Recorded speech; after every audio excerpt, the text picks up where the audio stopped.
Hola, frikilósofo. Has elegido la versión solo voz de este programa, sin adornos ni sobresaltos. Una charla tranquila entre amigos, ideal para relajarte. Recuerda que también tienes la versión editada, con música y toda la magia de Frikilosofía. Y para terminar, dar las gracias a nuestros mecenas por su apoyo. Y ahora, cierra los ojos, que empieza Frikilosofía.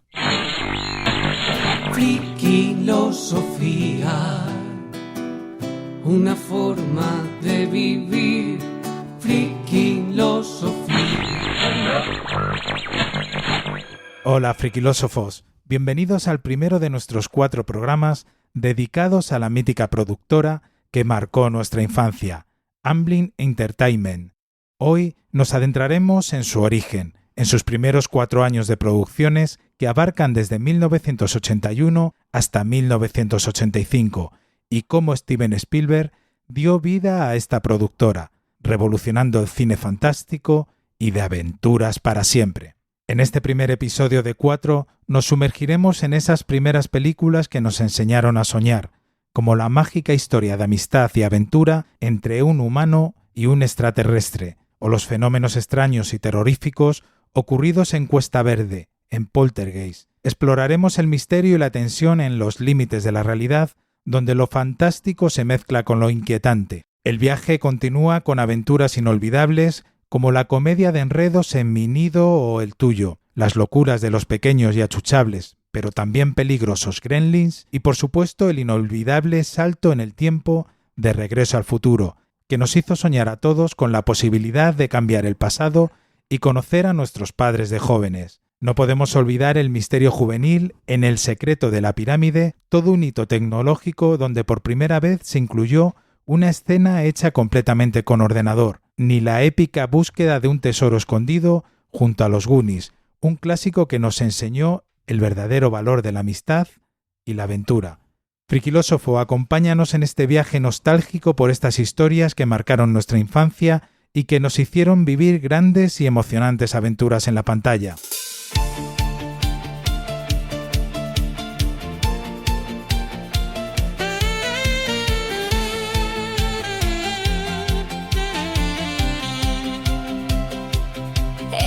Niños sin miedo al reloj, corriendo en la calle sin pedir perdón, pantalones rotos, rodillas raspadas, travesuras al sol mientras mamá vigilaba.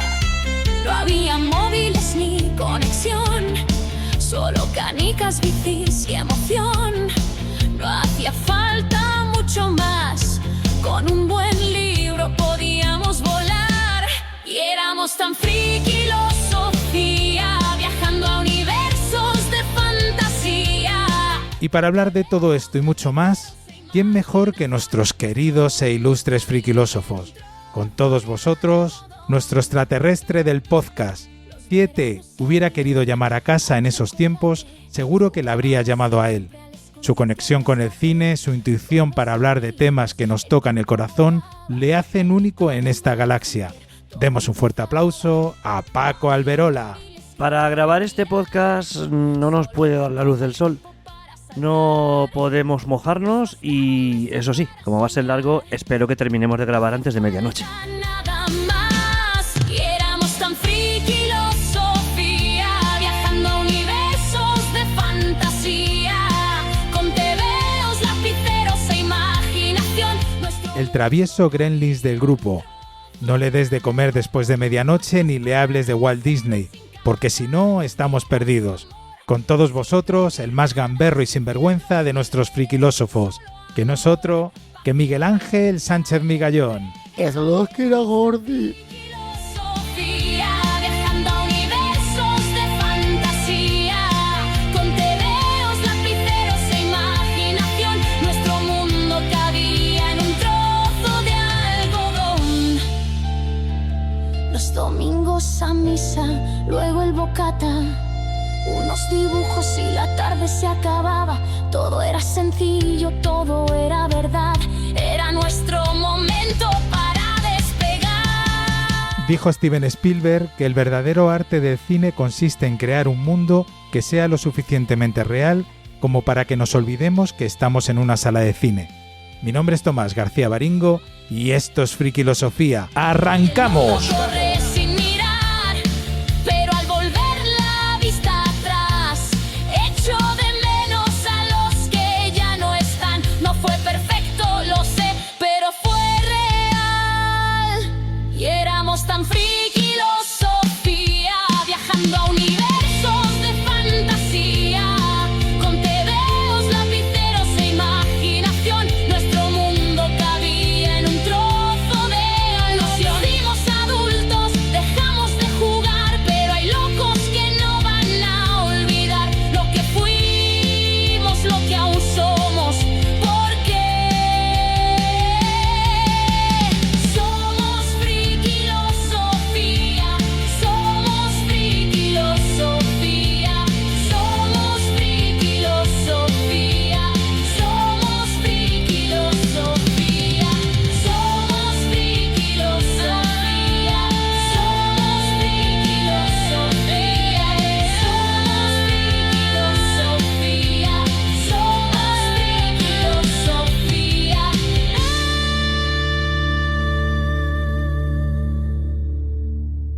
Hola queridos frikilósofos, bueno, menudo pedazo de programa que hemos preparado hoy y antes de empezar y darle el mando a Paco para que nos dirija y nos lleve por este fascinante mundo de la Amblin, me gustaría preguntaros qué ha significado para vosotros esta productora. Buf, qué pregunta más complicada. Bueno, no es complicada. Pues todo, como muy bien ha dicho antes Tomás, fue nuestra infancia y nuestra adolescencia. Películas como ET, pero hemos llorado, hemos reído, hemos sufrido, hemos sentido terror. Creo que todas las sensaciones han sido gracias a la productora Amblin Entertainment. Para mí es un bautizo en el mundo del cine, en el sentido de que, bueno, anteriormente yo cine, pues hasta los últimos 70 por ahí, poco, no veía mucho. Mis dibujitos animados, alguna serie en televisión y las películas para mí eran muy largas. Yo rara vez en la tele, alguna vez veía algo, pero rara vez en la tele veía alguna película. Y sí, yo ya empecé a últimos de los 70, me acuerdo que llegó esa cosa que se llamó la Guerra de las Galaxias, llegó esos encuentros en la tercera fase, tal, y ya yo ya empezaba a ir al cine, o acompañado, o como pudiera, pero yo iba al cine, todavía no tenía mis medios económicos para ir por mi cuenta. Pero cuando llegó Amblin, sí. De hecho, a partir ya de Indiana Jones y E.T. y todo esto, son películas, aunque Indiana Jones no es de la Amblin, vamos, son películas en las que yo ya empecé a decir, coño, un tal Steven Spielberg, ¿quién es este? Y quizás sea, y hasta ahora sigue siendo uno de mis adalides en el mundo cinematográfico, quizás sea de esos primeros nombres en el que empecé yo a seguir su obra. Hasta ahora solo veía una película por algún tema o personaje o de miedo o lo que fuera, pero hecha por fulanito de tal, o producida en este caso, también muchas de las cosas que vamos a ver hoy. Y fue mi primer persona, mi primer creador para mí, aunque luego ya descubrí a los clásicos después, mucho después, pero Steven Spielberg creo que es mi bautizo en el cine como primer ídolo cinematográfico. Y para mí también, bueno, la Amblin ha significado un derroche de imaginación. Es una productora que en aquel momento ni siquiera sabía que era una productora. Yo veía las películas, recuerdo las portadas del País de aquella época, de los diarios semanales, los suplementos semanales que compraba mi padre, y recuerdo esa mítica foto de Steven Spielberg junto a E.T., que a partir de ahí es como que empecé a decir yo, pero bueno, ¿este señor quién es? Y este E.T. que estuvieron dando tanto bombo hasta que, bueno, lo estrenaron en el cine. Yo fui uno de aquellos que no la vi en el cine, la vi pirata, porque un vecino mío le pasaron una cinta y nos invitó a verla en unas de las teles de culo antiguas que tampoco eran muy grandes, y además una cinta pirata que se veían, tiraban cubos de palomitas, había un montón de ruido, la gente aplaudía, se reían, y aún así la disfruté muchísimo. Y recuerdo esa noche en una época en la que yo cada vez que veía este tipo de cosas me explotaba la cabeza, y lo que hacía es irme a mi cuarto y diseñar las naves, empezar a pintarlas para que no se me olvidaran, y las hacía con cartulina. Entonces recuerdo de ver E.T. y de irme enseguida a pintar lo que yo recordaba, esa nave globo que se iba al final, y empezar a pensar lo que iba a hacer yo en mi película, en mi próxima película, que siempre estaba, cuando le coja el tomavistas a mi padre voy a grabar. Claro, todo esto venía ya de la Guerra de las Galaxias, y a partir de ese momento, cada vez que veía yo una película con tanta fantasía y tanta imaginación, como que revivía esas ganas de querer hacer cine. Y fue precisamente con ET que yo volví a recuperar esas ganas de querer hacer cosas. Y os quería preguntar, antes de meternos ya en este monográfico, ¿cuál fue la primera película de la Amblin que recordáis haber visto? ET. ET, ¿no? ET, sí, porque los Poltergeist vinieron después y a partir de ahí ya, sobre todo, más que como muy bien dice Tomás, yo tampoco sabía que era eso de Amblin ni nada. Luego ya empezaba a verse el logotipo y todo eso, pero la frase era Steven Spielberg presenta. Eso, Steven Spielberg presenta, eso era una cosa. Eso era Dios, De hecho, yo recuerdo, hasta mi hermano, me acuerdo, claro, es que fue un bombazo en todos lados en las películas. Steven Spielberg, todo el mundo nos aprendimos, que es como lo de Schwarzenegger, aprendimos a decir Schwarzenegger y aprendimos a decir Spielberg, ese nombre tan caro, ¿no? Y recuerdo que mi hermano, estando en casa, anunciaron para poner en primera sesión, pues a mediados de los 80, por ahí, Tron. Y claro, decía, Tron, dirigida por Steven Lisberger, que es el director de Tron. Y dice mi hermano, ¡hola, Spielberg! Digo, no, esto no es Spielberg. Yo ya controlaba un poquito, digo, este es Steven Lisberger, este no tiene nada que ver con Spielberg. Y era pues porque ya todo el mundo, esa palabra Steven Spielberg, y sobre todo la frase Steven Spielberg presenta, y yo ET, o sea, es que ET... Pero en el cine, Paco... Sí, yo sí fui al Cine Castillo a verla, ET, y Poltergeist también en una sesión de estas de un jueves de estos de reestrenos. Sí, yo la vi en el cine y creo que luego la volví a ver cuando la reestrenaron. Después ya, esa copia pirata de la que habla, ese screening que se diría ahora, yo no lo vi, pero todo el mundo vio aquello, se llamaba el ET Pirata, que grababan en un cine y se veía la gente, las cabezas y todo aquello, ¿verdad, Tomás? Sí, pero sí. Además te la alquilaban en el videoclub. Madre. O la comprabas, que yo creo que por aquella época a lo mejor fácil te cobraban a lo mejor 5.000 o 6.000 pesetas por tener una película de estas piratas. Yo sí, lo que sí recuerdo es cuando ya salió en VHS, tardó un montón de años. Pues en el año 87, vamos, como 5 años tardó. En el 87 empezó a salir ya en VHS. Y claro, yo no tenía VHS, yo tenía beta. Y había un videoclub aquí en Ciudad Real, donde, no voy a decir el nombre, porque no voy a poner, donde la dueña, yo le decía, por Dios, es que fulanita, es que quiero ver ET. Dice, no te preocupes, que te hacemos una copia en beta. Y me hicieron una copia en beta, pero también me la alquilaron, lógicamente. Y yo tuve mi copia, o sea, pude ver ET, pero luego hizo el agosto, porque claro, con la copia que había hecho para Paco, la tenía allí, si alguien venía en beta. De hecho, yo creo que la alquilé 2 o 3 veces más y podía verla en beta. Luego ya, sí, ya después ya la tuve en DVD y todo eso, pero es que tardó muchísimo en salir como producto oficial en las mayors, en este caso la Universal, y joder, cómo disfruté. Porque antes los tiempos eran otros, realmente lo que se hacía es explotaba muchos años en el cine, o sea, una película, yo recuerdo en Madrid, en la parte de la Gran Vía, películas que podían estar las galaxias años en cartelera, que realmente seguían como un proceso de primero se explotan en los cines y luego ya se pasan a los videoclubs y luego a las televisiones. Pero por aquel entonces, aunque no es como ahora, que a los 3 meses ya está en plataforma y descarga, el año por lo menos te lo tirabas esperándola, o sea, para todas, excepto ET, ya os digo, que fueron 5 o 6 años, sí. ¿Poltergeist y ET no son del mismo año? Sí, exactamente. ¿Pero salió antes ET que Poltergeist? No lo sé, yo es que Poltergeist no la vi en estreno, ET sí,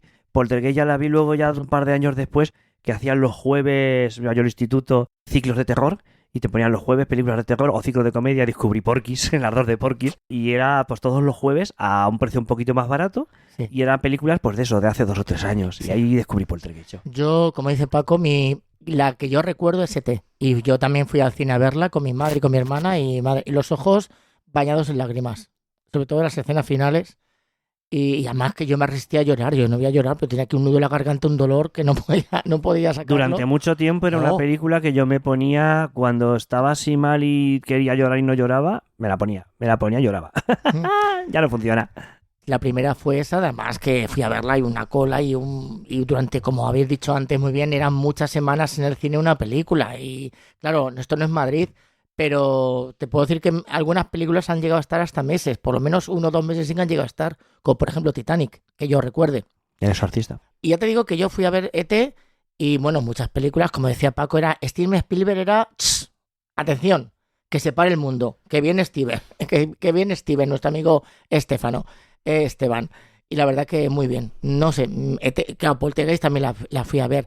Sí recuerdo haberla visto, pero en un reestreno. De estos, como dice Paco, no sé si la vi en verano, en un cine de verano de estos de la playa, en algún sitio de estos. Pero ET, yo me quedo con ET, que tengo el álbum de cromos, por cierto. Yo también, ya contaré yo todo lo que Me tengo lo de merchandising regalaron. de ET. Que yo, ¿sabéis lo que pasa? Que hubo un tiempo que efectivamente Steven Spielberg era un gancho tan potente que en los carteles casi veías más el nombre de Steven Spielberg, y muchas de las películas, por ejemplo Los Gremlins, que es de Joe Dante, yo durante muchos años decía, no, es de Steven Spielberg, siempre veía. Y lo de Presenta más pequeñito, entonces pensé que eran dirigidas por él. Ya eso lo fui descubriendo de mayor, porque era un gancho tremendo poner el nombre de Steven Spielberg. Lo que pasa que, si bien es verdad, que yo creo que casi todas las películas de Steven Spielberg son maravillosas, ha habido alguna pues que ha sido... Bueno, también es verdad que esto va al gusto del consumidor, pero ha habido películas que eran un poquito, pues más flojitas. Pero tú ibas ya directamente, en cuanto veías a Steven Spielberg, ibas a saco, porque ya pensabas que era buena.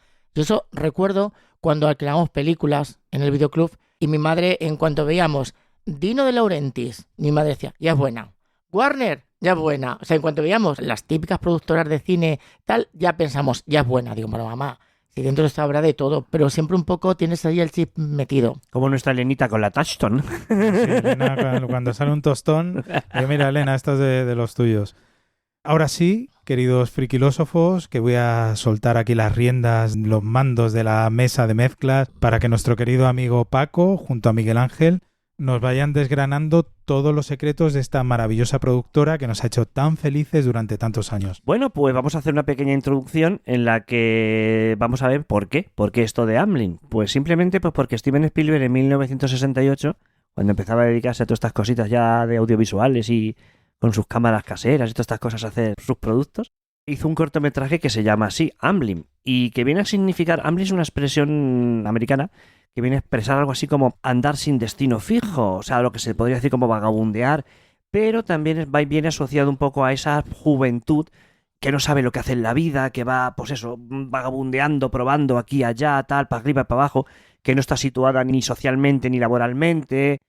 Un poco lo que había hecho también George Lucas con American Graffiti, con esa película en la que esos jóvenes no parecen tener futuro, van viviendo un poco el día a día con las juergas, con los coches, las chicas. Y es eso, es ir viviendo al día. Luego habrá una película después en la que haré una acotación directa con esta expresión, Amblin, porque viene bastante a cuento. Y le gustó el nombre y entonces hizo ese corto que no he visto. Por cierto, ¿lo habéis visto vosotros? Yo sí lo he visto. Cuéntame algo, porque yo no lo he visto. A ver, lo vi hace tiempo, si no recuerdo mal, era un chico que... Es que tengo como escenas sueltas. Un chico que se escapa con una chica y van por una carretera. Visualmente tiene cosas que dices, esto ya es muy, muy Spielberg. Yo creo que es una especie de experimento visual que hace él, y la historia sin pena ni gloria. No tengo un recuerdo especial, pero sí de planos de repente decir, este tío ya prometía. Sí. Pues yo a ver si tengo oportunidad de verlo. Quería comentaros también que bueno, que él se asoció con Frank Marshall y Kathleen Kennedy y empezaron a indagar en esto, en hacer películas un poco, pues querían seguir dos estelas. La Estela, un tren me llamo deseo. No, dos estelas que serían para ellos aficionados al western y a un montón de cosas. Pues sí, evidentemente John Ford era un clasicazo para él. Y de hecho Steven Spielberg, cuando le han preguntado cuáles son sus 3 directores favoritos, siempre ha dicho John Ford y John Ford. O sea, con eso ya os lo digo todo. Pero que había que seguir a dos personas que habían hecho un cine familiar y un cine que serviría, pues eso, de escuela emocional y familiar, pues eso, valga la redundancia, para muchos niños, que fueron en los años 40 y 50 Frank Capra, con ese cine buen rollista, con ese tipo de cosas que gustaban a toda la familia. Tiraba más para comedia, lógicamente, pero tiraban, pues eso, ese tipo de emociones. Y luego, pues evidentemente el cartero dio mucho que hablar desde que empezó con Blancanieves y los 7 enanitos. Y quería un poco recoger un testigo de un cine que en los 80, es verdad, Disney estaba un poquito de capa caída. Y aunque él siempre metió referencias suyas en sus películas, en muchas, a Disney, y seguirá queriéndolo porque, a ver, todos queremos a Disney de una manera u otra. Juan Carlos, aunque no lo reconozca, también lo quiere. Yo sé que también lo quiere, que ha dicho cositas, películas que le han gustado de vez en cuando. Y seguir un poquito eso, lo que habían hecho Frank Capra y Walt Disney. Y para eso fundaron, ya os digo, esta productora en la que empezaron a hacer peliculitas. Así es que si queréis nos tiramos a por la primera. ¿Os parece bien? Claro que sí. En 1981, que es el año en cuestión por el que vamos a empezar, Steven Spielberg ya había producido cositas a Robert Zemeckis, otro de los grandes, cosas como Locos por ellos, que era una película... El título original es I Wanna Hold Your Hand, como la canción de los Beatles. ¿Por qué? Pues porque seguía a un grupo de fans que iban... En la película iban unos fans siguiendo la gira de los Beatles y la película pues recrea un poco esto. Y otra que se llamó Frenos Rotos, Coches Locos, también dirigida por Robert Zemeckis, en las que había... El título original es Used Cars, Coches Usados. Había una empresa de estas de coches de segunda mano... Y era un poco road movie en plan comedia, con Ken Russell. Por aquel entonces había otro director que era Michael Apted, lo recordaremos con cositas como dos muy chulas. Una que es Gorilas en la niebla, con Sigourney Weaver, y Nuestros tomates verdes fritos. Nuestros tomatitos verdes fritos. Y dirigiendo, o sea, poniéndose a este hombre detrás de la cámara, Michael Apted, pues Steven Spielberg produjo en 1981 la película Continental Divide. Tardó mucho tiempo en llegar a España y aquí le pusieron el título de Mi nido o el tuyo. Ya sabéis que algún día haremos programas de estos de con los títulos cambiados. Eso hay que hacerlo, eso hay que hacerlo. Sí, y la cosa es que ¿por qué Mi nido y el tuyo? Pues bueno, pues porque estaba protagonizada por John Belushi y Blair Brown, en la que él era un entrevistador y ella era una especialista en las águilas, como la migración de las aves y el estancamiento, donde colocaban su forma de vivir. Entonces él decide entrevistar a esta mujer y se van un poco por ahí en plan de mochileros los dos. Surge el amor, es comedia romántica. Fue la primera vez que con esta productora que había creado con Frank Marshall y Kathleen Kennedy se lanzó al mercado un producto que se suponía que ya era de Amblin.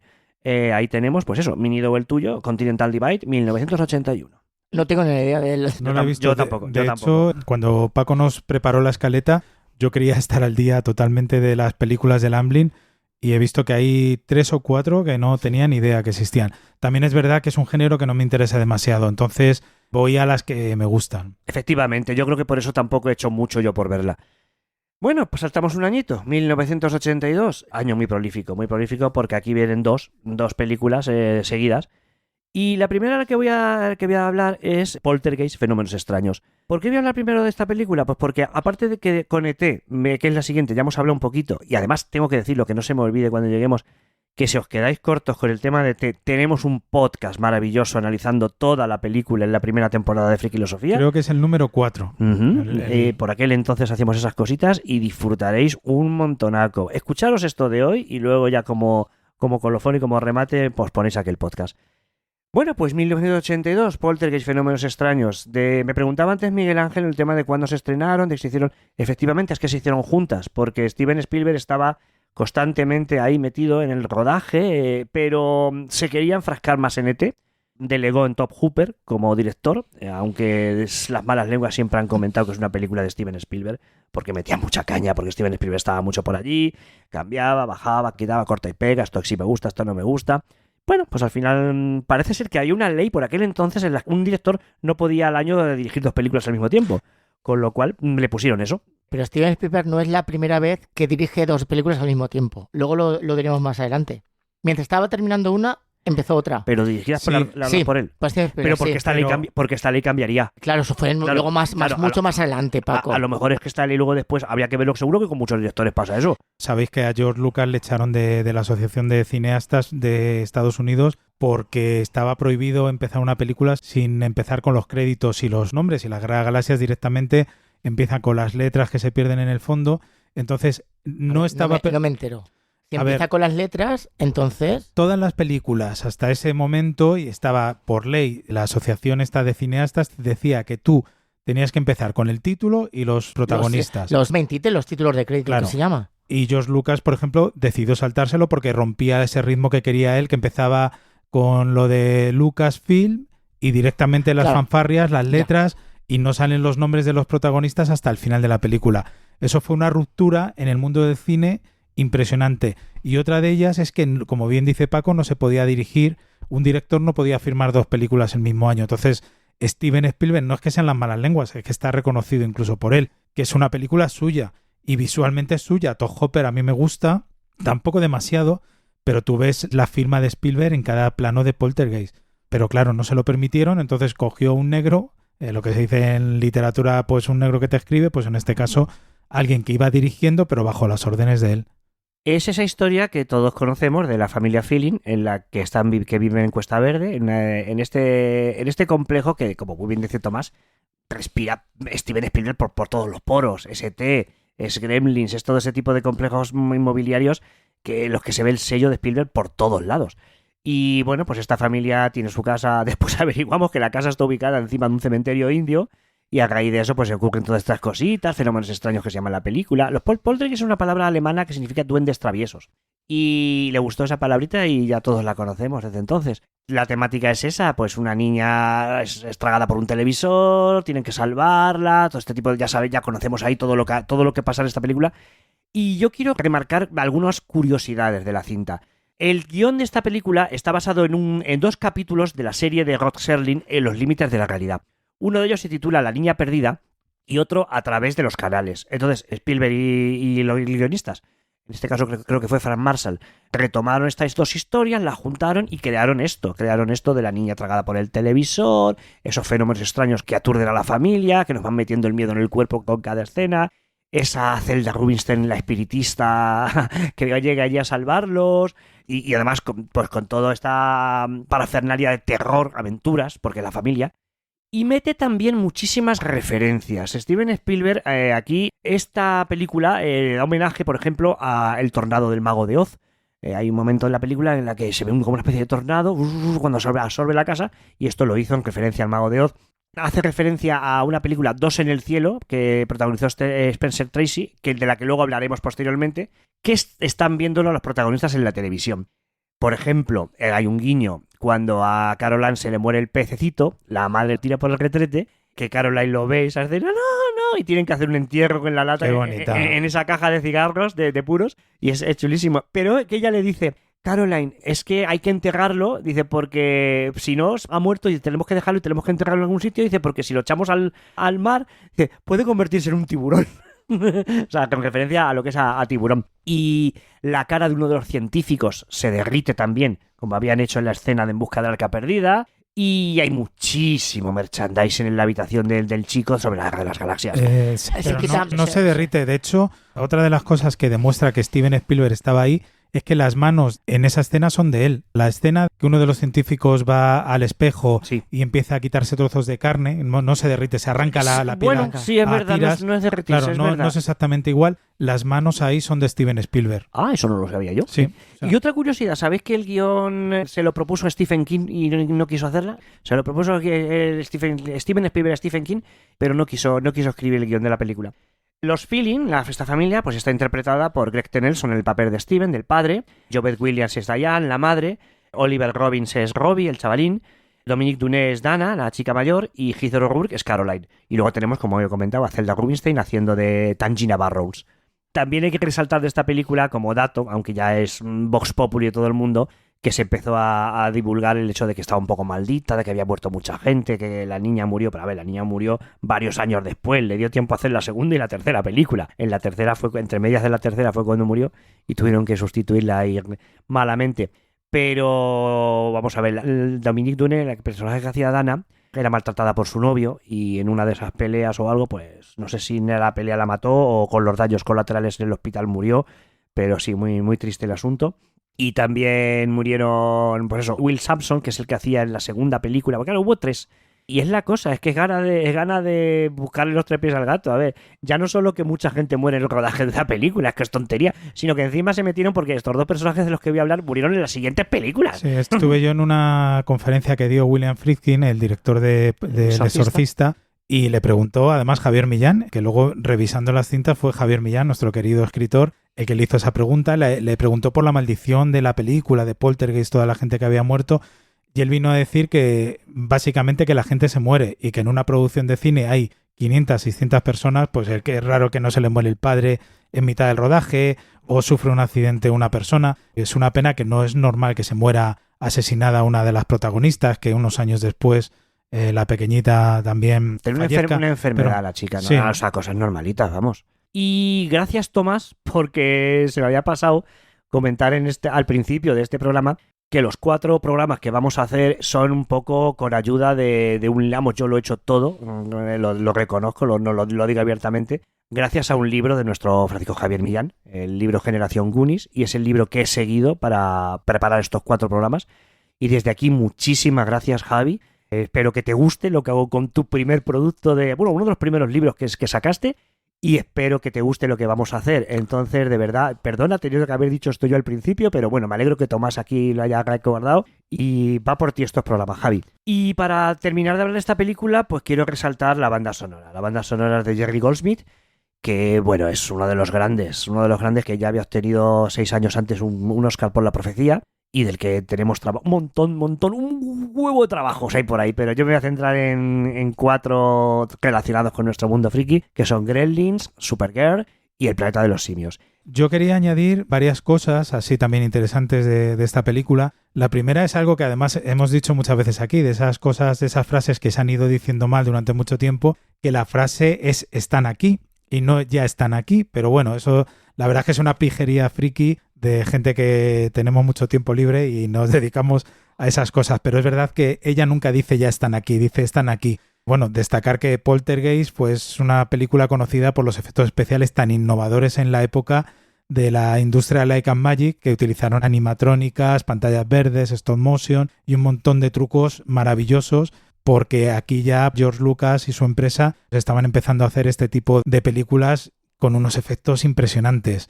También decir que fue uno de los mayores éxitos de taquilla de 1982 y que contribuyó a redefinir el género de terror familiar, porque yo nunca había visto esas películas así, de esa convivencia familiar tan bonita. No sé, es que todo pasa en el núcleo de la familia y a mí es una película que me impactó y me gustó muchísimo.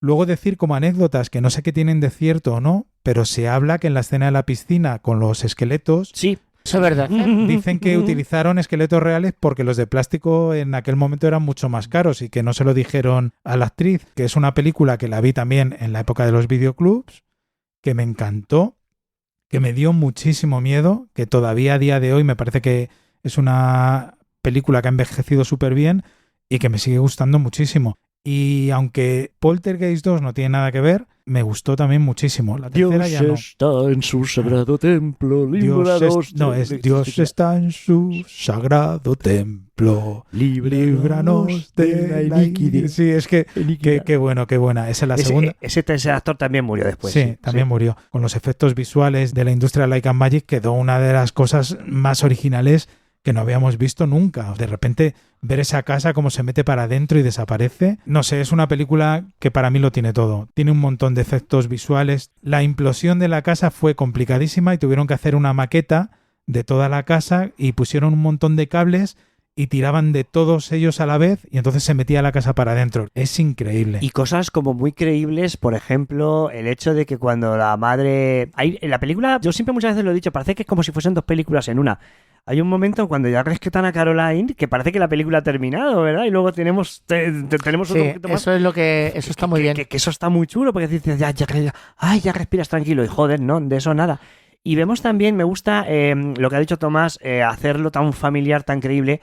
A ver, conocíamos películas en las que a algún personaje le había pasado algo extraño. Tenemos El Ente de Sidney J. Fury, en la que una mujer es atacada por una especie como de ente. Pero ¿sabéis lo que pasa? Que casi siempre tiraban de los topicazos de chico, chica, pareja joven, tal y cual. Y aquí es lo que ha dicho Tomás, es la unidad familiar con niños, papá, mamá y los niños, lo que éramos nosotros. Lo veíamos tan cercano y cosas muy creíbles. A mí me impactó mucho ese hecho de que al haber pasado la madre a esa dimensión en la que saca a la niña, se le queda la secuela de un cabello blanco aquí, que es un poco como... Ya sabéis eso que siempre se ha dicho a la gente, que es la que se le queda el pelo blanco cuando te da mucho miedo. Sí, no sé si eso será real, de que se han contado casos de personas que de un susto se le queda el pelo blanco. Ya no sé si será esto real, pero el tema del pelo reacciona a muchas cosas. Estamos ahí que dicen, madre mía, y cuando vi a esta señora con el mechoncito blanco tipo pícara, me creí más esto, joder, si pasa eso, pasará... y luego eso que pase en tu casa... que pase con tus padres, porque al principio empieza como una cosa curiosa, de hecho empiezan hasta jugando, fíjate, que por cierto la primera escena de las sillas que está ella cocinando, pone a la niña en un lado y se gira y están todas las sillas amontonadas, ya ahí dicen, madre mía. Que se piensa que lo ha hecho la niña. Sí, qué miedo. La escena del árbol también es terrorífica, la del payaso. El payaso. Tiene cosas... Bueno, ahora, a ver, todo eso ya se ha utilizado mucho en el cine, pero en aquel momento... Y fue una locura. Luego encima nos ha dejado una cosa a la generación Goonies, como yo digo que somos. nos ha dejado un aprendizaje maravilloso, que yo esta mañana, cuando me he despertado, lógicamente me he acordado, porque hoy ha habido aquí tormenta en Ciudad Real, y es lo de la distancia que hay entre el rayo y el trueno para saber lo lejos que está de una tormenta. Lo aprendimos con esta película, chicos. De hecho, yo esta mañana me he acordado otra vez cuando he oído, digo, anda, y me apareció un relámpago, y el trueno venía, y el trueno venía, y es que luego ha sonado el trueno porque estaba bastante lejos la tormenta. Ha sido 2 o 3 veces. Y me he acordado, o sea, lo aprendimos en Es que tantas cosas los chicos hemos aprendido con el cine. Claro, es que muchos de mis miedos vienen del cine, de las películas, del increíble hombre menguante, esa escena luchando con las arañas, todas las películas que ha habido de Tarántula, en fin. Y el cine nos ha dado muchas cosas muy buenas. También en este programa. Claro, tendremos arañas. Tendremos arañas. Entonces el cine nos ha dado muchas cosas buenas, nos ha enseñado también muchos valores, pero también nos ha metido con calzador muchos de los miedos que tenemos ahí ocultos, y es precisamente por las películas. Buscando un poquito de información, esta película estuvo nominada no solamente a la música, que muy bien has dicho tú, Paco, también fue nominada al sonido y a los efectos especiales, que no se lo llevó porque se lo llevó la que va a continuación a hablar Paco. Pero aparte del director de música, del productor musical Jerry Goldsmith, pues os voy a comentar algunas películas más que él dirigió y fueron todas nominadas sin llevarse el Oscar. Por que ejemplo, él compuso. Que él compuso. Es verdad, he dicho dirigir, ¿no? Sí. Compuso, compositor, eso. Bueno, en 1970 tenemos a Patton, nominada. En el 73, Papillón, Chinatown, El viento y el león, La profecía que se llevó el Oscar. Y además, esta película también fue nominada a la mejor canción. El año 78, Los niños del Brasil. Por supuesto, no puede faltar Star Trek, la película. Y por decir alguna más, tenemos Instinto Básico, Elia Confidencial y hasta una de Disney, Mulan. Todas fueron nominadas a la mejor banda sonora. Bueno, pues seguimos en 1982 con el Mundial, con Naranjito, con D'Artagnan y Ulises y nos llegó esta obra maestra. Es que es una obra maestra. Éter extraterrestre, que vamos a decir, ya os digo que tenemos un podcast por ahí maravilloso para que os enfrasquéis bien. Y quiero comentar algunas cositas, como por ejemplo que es una película muy autobiográfica de él, en el tema de lo que es la unidad familiar y la infancia truncada como por el mundo adulto. Vemos a unos niños, son los protagonistas los niños, pero están afectados evidentemente por una situación adulta en la que el matrimonio está separado. Ella se ha ido el marido se ha ido por ahí con la secretaria y entonces pues no están viviendo bien los niños, cada uno lo lleva a su manera, con introspecciones, con negaciones, se meten en su mundo, Michael con sus juegos de rol y Elliot también. El personaje de Gertie también, que es la niña pequeña con sus cositas. Ya os digo que si queréis más saber sobre el tema del argumento y todo eso de la película, os voy a remitir a este podcast. Y quiero dar algunos detalles, como por ejemplo, que el monstruo fue creado por Carlo Rambaldi, pero también dicen las malas lenguas por ahí que lo plagió de otro diseñador. No recuerdo ahora mismo el nombre, pero... Español, además. Español, sí, es verdad. Eso lo vi hace poco en Cuarto Milenio, estuvieron hablando de... Pero no sé, yo tampoco le veía ahí un parecido... A ver, si tienes una obra que has hecho y de repente sale este bicho ET y empiezas a decir, se parece al mío tal, pero lo ves tú, un poco lo ves tú y Tomás va a buscar la foto, seguro. Sí. Y... A ver, ideas originales habría que remontarse, es que yo creo que ni los... Es que habría que entrevistar a Shakespeare para ver si sus obras son suyas originales o está basada en algo que ha visto o en algo que ha oído. Es que yo creo que todo tiene un germen de algo. A ver, sí, Bram Stoker dicen que escribió Drácula porque una noche se hinchó a marisco podrido. Sí, los ojos. Me está enseñando Tomás la foto. Estoy enseñando la imagen y realmente es que cualquier cosa que hagas con una cabeza grande y unos ojos grandes te puede parecer... El estereotipo de extraterrestre, los ojos almendrados, lo hemos vivido todos en toda la vida. No sé. Y lo que comentaba, se comenta que Drácula la escribió Bram Stoker después de una mala digestión de una noche que se infló de marisco podrido, que estaba en mal estado. Pero es que no, es que Lord Byron ya había hecho el vampiro antes. O sea, original, como no sean las pinturas rupestres en Altamira, no te lo compro. No te lo compro porque de todo se ha mamado de obras anteriores. Obras pictóricas, literatura... Claro, otra foto me está enseñando Tomás, lo mime, que sí, clavado. Sí, de una portada de Cimoc, pero yo qué sé, lo que quieran contarte, ¿no? Que sí. Es un poco intentar buscar... Pues Rizar el rizo. Rizar el rizo, muy bien, gracias, Miguel Ángel. Y comentar de esta película también, bueno, con banda sonora de John Williams, de la que luego nos hablará también Miguel Ángel, ahora dentro de un ratito. Y por último, de esta película, comentaros que tiene, pues eso, ostentó el récord de ser la película más taquillera de toda la historia del cine, hasta que 10 años después, el mismo Steven Spielberg rompió ese récord con Parque Jurásico. Que en el episodio he dicho que era el 4, pero realmente es el 5º episodio que hicimos de Frikilosofía, donde hablamos de esta película de tele extraterrestre y contamos un montón de curiosidades, entre ellas la famosa historia del videojuego que hundió a Atari. Y que lejos de ser una leyenda urbana, pues había un documental que estaba muy bien y lo contaban. Cosas interesantes de E.T., realmente lo que decía Paco, ¿no? Que de alguna manera en esta película sí plasma muy bien lo que era la familia de Steven Spielberg, que estaba por aquel momento pues traumatizado por el divorcio de sus padres, algo que siempre recurre mucho también en sus películas. Vemos mucho ese tipo de escenas de familias rotas. Luego también hablar que el rodaje fue cronológico para que los actores pudieran desarrollar esa conexión emocional con ET, algo que no se suele hacer en el cine. Normalmente, para aprovechar tiempos y espacios, grabas las mismas escenas. Pues venga, hoy tenemos aquí el principio y el final, aprovechando esta localización. Entonces, el cine es como muy desordenado. Richard Donner lo hizo también con los Goonies. Sí. Eso iba a decir yo también. Y entonces aquí lo hicieron de una manera cronológica y los niños iban viviendo esa historia tal y como la vimos nosotros en el cine. Hay una cosa también muy curiosa, que Harrison Ford aparece en la película, en ET, pero que Steven Spielberg decidió no sacarle y solamente le vemos que es el director y le vemos las manos porque la escena fue cortada en el montaje final porque Spielberg consideró que desviaba un poquito la atención de la trama. Entonces tenemos a Harrison Ford ahí, que la gente no sabe que está él ahí. Es una película que nos tocó la fibra a millones de personas y nos creó una especie de pasión ya por el mundo de los extraterrestres, de los ovnis, que yo también muchas veces digo, ¿de dónde me venía a mí de pequeño todo esto? Pues claro, es que ves películas de estas. Luego también tuve la gran fortuna de mi adolescencia poder ver un ovni en condiciones que ya conté también en un programa, en el de la fantasía, pero toda mi pasión por eso venía de estas películas, que yo muchas veces me decía, Elena, es que tú has visto muchas cosas. Digo, ya, pero es que yo miro mucho al cielo y entonces veo cosas. Este es el para arriba, igual que lo harías en Cuéntame. Igual. Sí. De la película, decir que, bueno, fue una película, aparte de muy taquillera, muy nominada, tuvo muchas nominaciones y premios. Fijaos que fue nominada la película, que qué desgracia que no se la llevara, al director Steven Spielberg, al guión, a la fotografía, al montaje. ¿A mejor película también? Sí, también película. No lo sabía. Y luego, ¿qué Oscar se llevó? Pues los quitó a Poltergeist. Aparte del sonido, se lo llevó a los efectos de sonido, a los efectos especiales y a la música, como muy bien ha dicho Paco, por John Williams. Y bueno, de John Williams conocemos miles de películas. Voy a decir algunas porque yo reconozco que no tengo tanto nivel de cine como vosotros. Y digo, anda, no sabía que era de John Williams.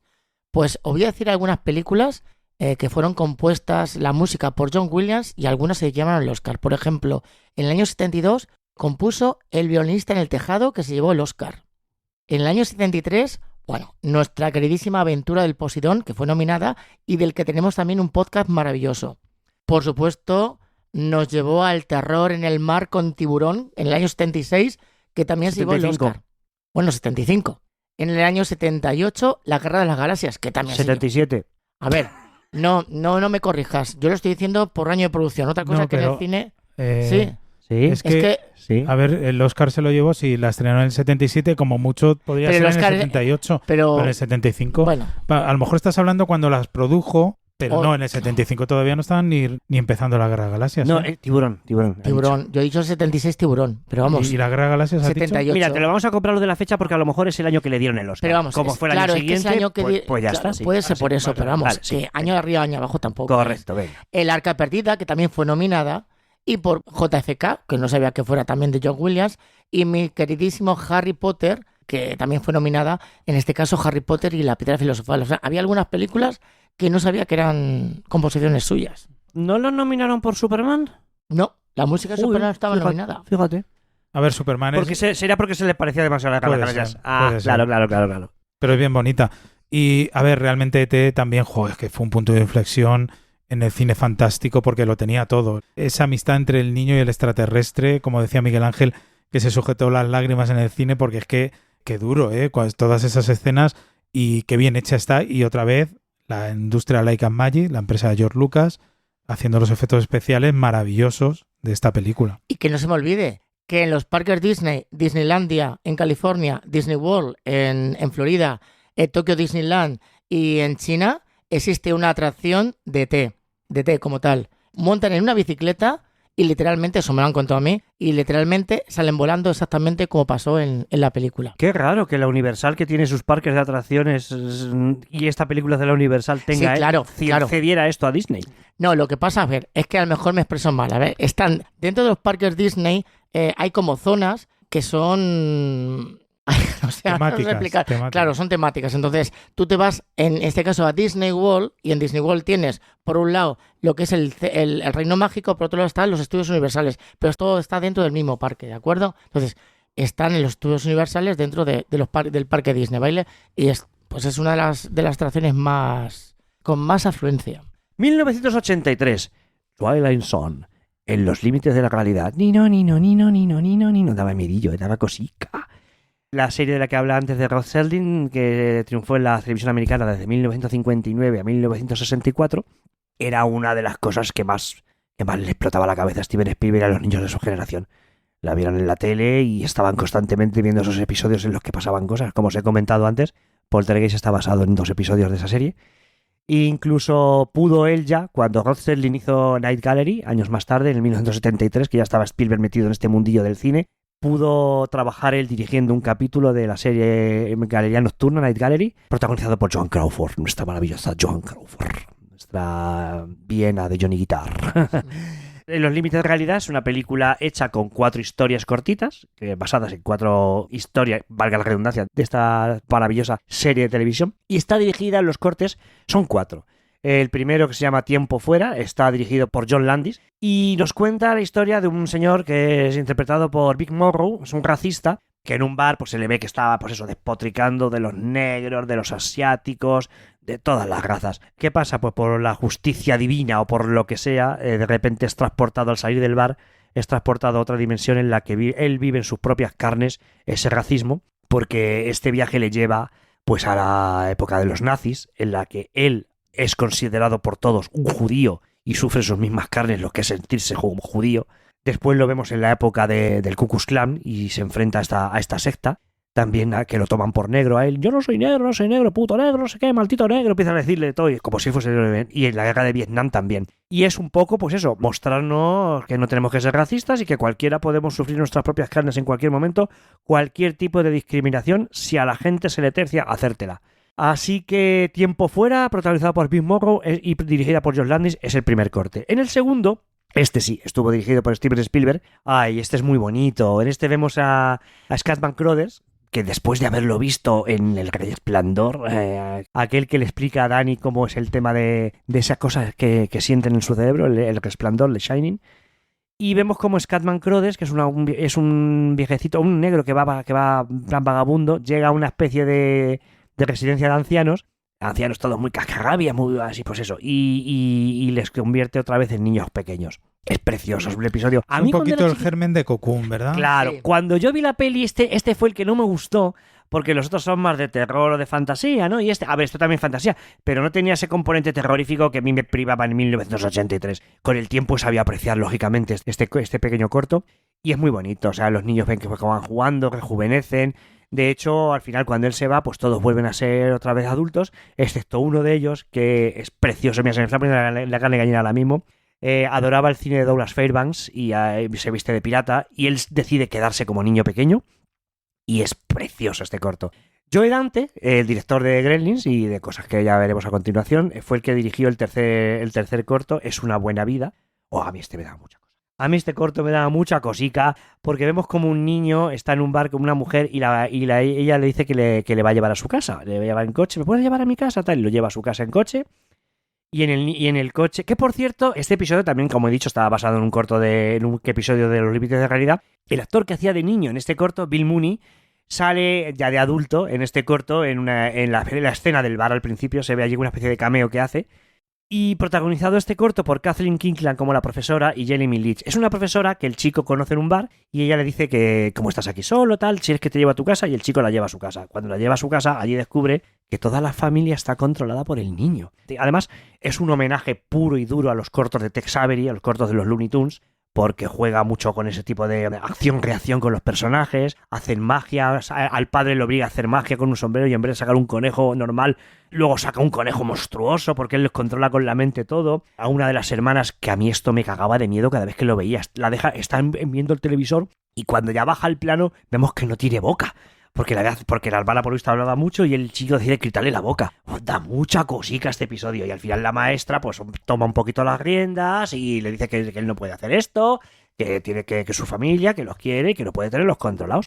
Y el cuarto episodio, a mí es el que más me gusta de todos, Pesadilla a más de 20.000 pies, dirigido por George Miller, el que luego hizo Mad Max, en la que vemos como John Lithgow hace un personaje de un pasajero de avión que empieza a notar que por la ventanilla ve algo raro, que nota un bicho raro, unas luces raras en el ala del avión, que al avión le va a pasar algo, que hay peligro, no sé qué. Y es verdad, hay una especie de criatura rarísima. Es un germen de lo que fueron los Gremlins, porque los Gremlins, hablaremos cuando hablemos de la película, son personajes recreados a partir de una leyenda de la Segunda Guerra Mundial que decían que destrozaban los aviones, que eran unos bichitos que destrozaban los aviones. Este episodio, en la serie original, el personaje estaba interpretado por William Shatner, el Capitán Kirk de Star Trek. Cuando era jovencillo protagonizó este corto, pero aquí el personaje lo hace John Lithgow y ese episodio da bastante miedo. Y quiero resaltar al final también que las cuatro historias están enlazadas con un prólogo y un epílogo en el que vemos al principio Dan Aykroyd y Albert Brooks están en un coche y le va contando: ¿recuerdas el programa Los Límites de la Realidad? La musiquilla, nino. Ay, ¿te acuerdas de aquel episodio? No sé qué tal. Entonces nos va enfrascando en esas cuatro historias y ya cuando acaba le dice Dan Aykroyd al otro, le dice: ¿quieres ver algo realmente terrorífico? Y se quita la careta y es un monstruo y acaba el episodio ahí de la forma, un epílogo que es que digo, después han hecho muchísimas películas de estas, de enlazar cortometrajes, pero joder, en Los Límites de la Realidad es una puta pasada de película. Está muy bien, yo quiero añadir varias cosas, tal vez lo más sonado fue la tragedia que hubo en el rodaje, que murió Vic Morrow y dos niños. Hay unos documentales que se titulan Películas Malditas, entonces habla de Poltergeist, de todas esas películas que tienen esa leyenda negra y salen las escenas. Para contaros exactamente, en la escena que murieron es en la que Vic Morrow coge a los niños y va por el lago intentando rescatar a esos dos niños y un helicóptero les sigue. Pues en esas tomas, cada vez que las repetía, John Landis decía que el helicóptero tenía que estar más cerca, cada vez más cerca, y hay un momento que el helicóptero pierde el control y las hélices partieron en dos al actor, o sea, una barbaridad, y los niños murieron. Entonces quisieron demandar a John Landis y bueno, llegaron al final a un acuerdo, pero fue lo más sonado y a partir de ese momento en las producciones de cine se empezó a controlar mucho más el uso de extras y que no hubiera tanto peligro con escenas. A raíz de eso, lo que hubiera dicho Tomás, hubo bastantes juicios, hubo problemas y hubo bastantes enfrentamientos entre John Landis y Steven Spielberg sobre el tema de tú has dicho, yo he dicho, tú dijiste, hasta el punto de que ese prólogo y epílogo que cuento de la película iban a estar dirigidos por él. De hecho, el prólogo está dirigido por John Landis, pero acabó mal con Spielberg, se enfadaron y ya el epílogo lo dirigió el mismo Steven Spielberg. Pues desde aquí aconsejo esos documentales, creo que ya os digo, se llama Películas Malditas y son 6 y hablan de las 6 historias del mundo del cine de terror y fantástico que han pasado tragedias. También decir que el cartel es una preciosidad.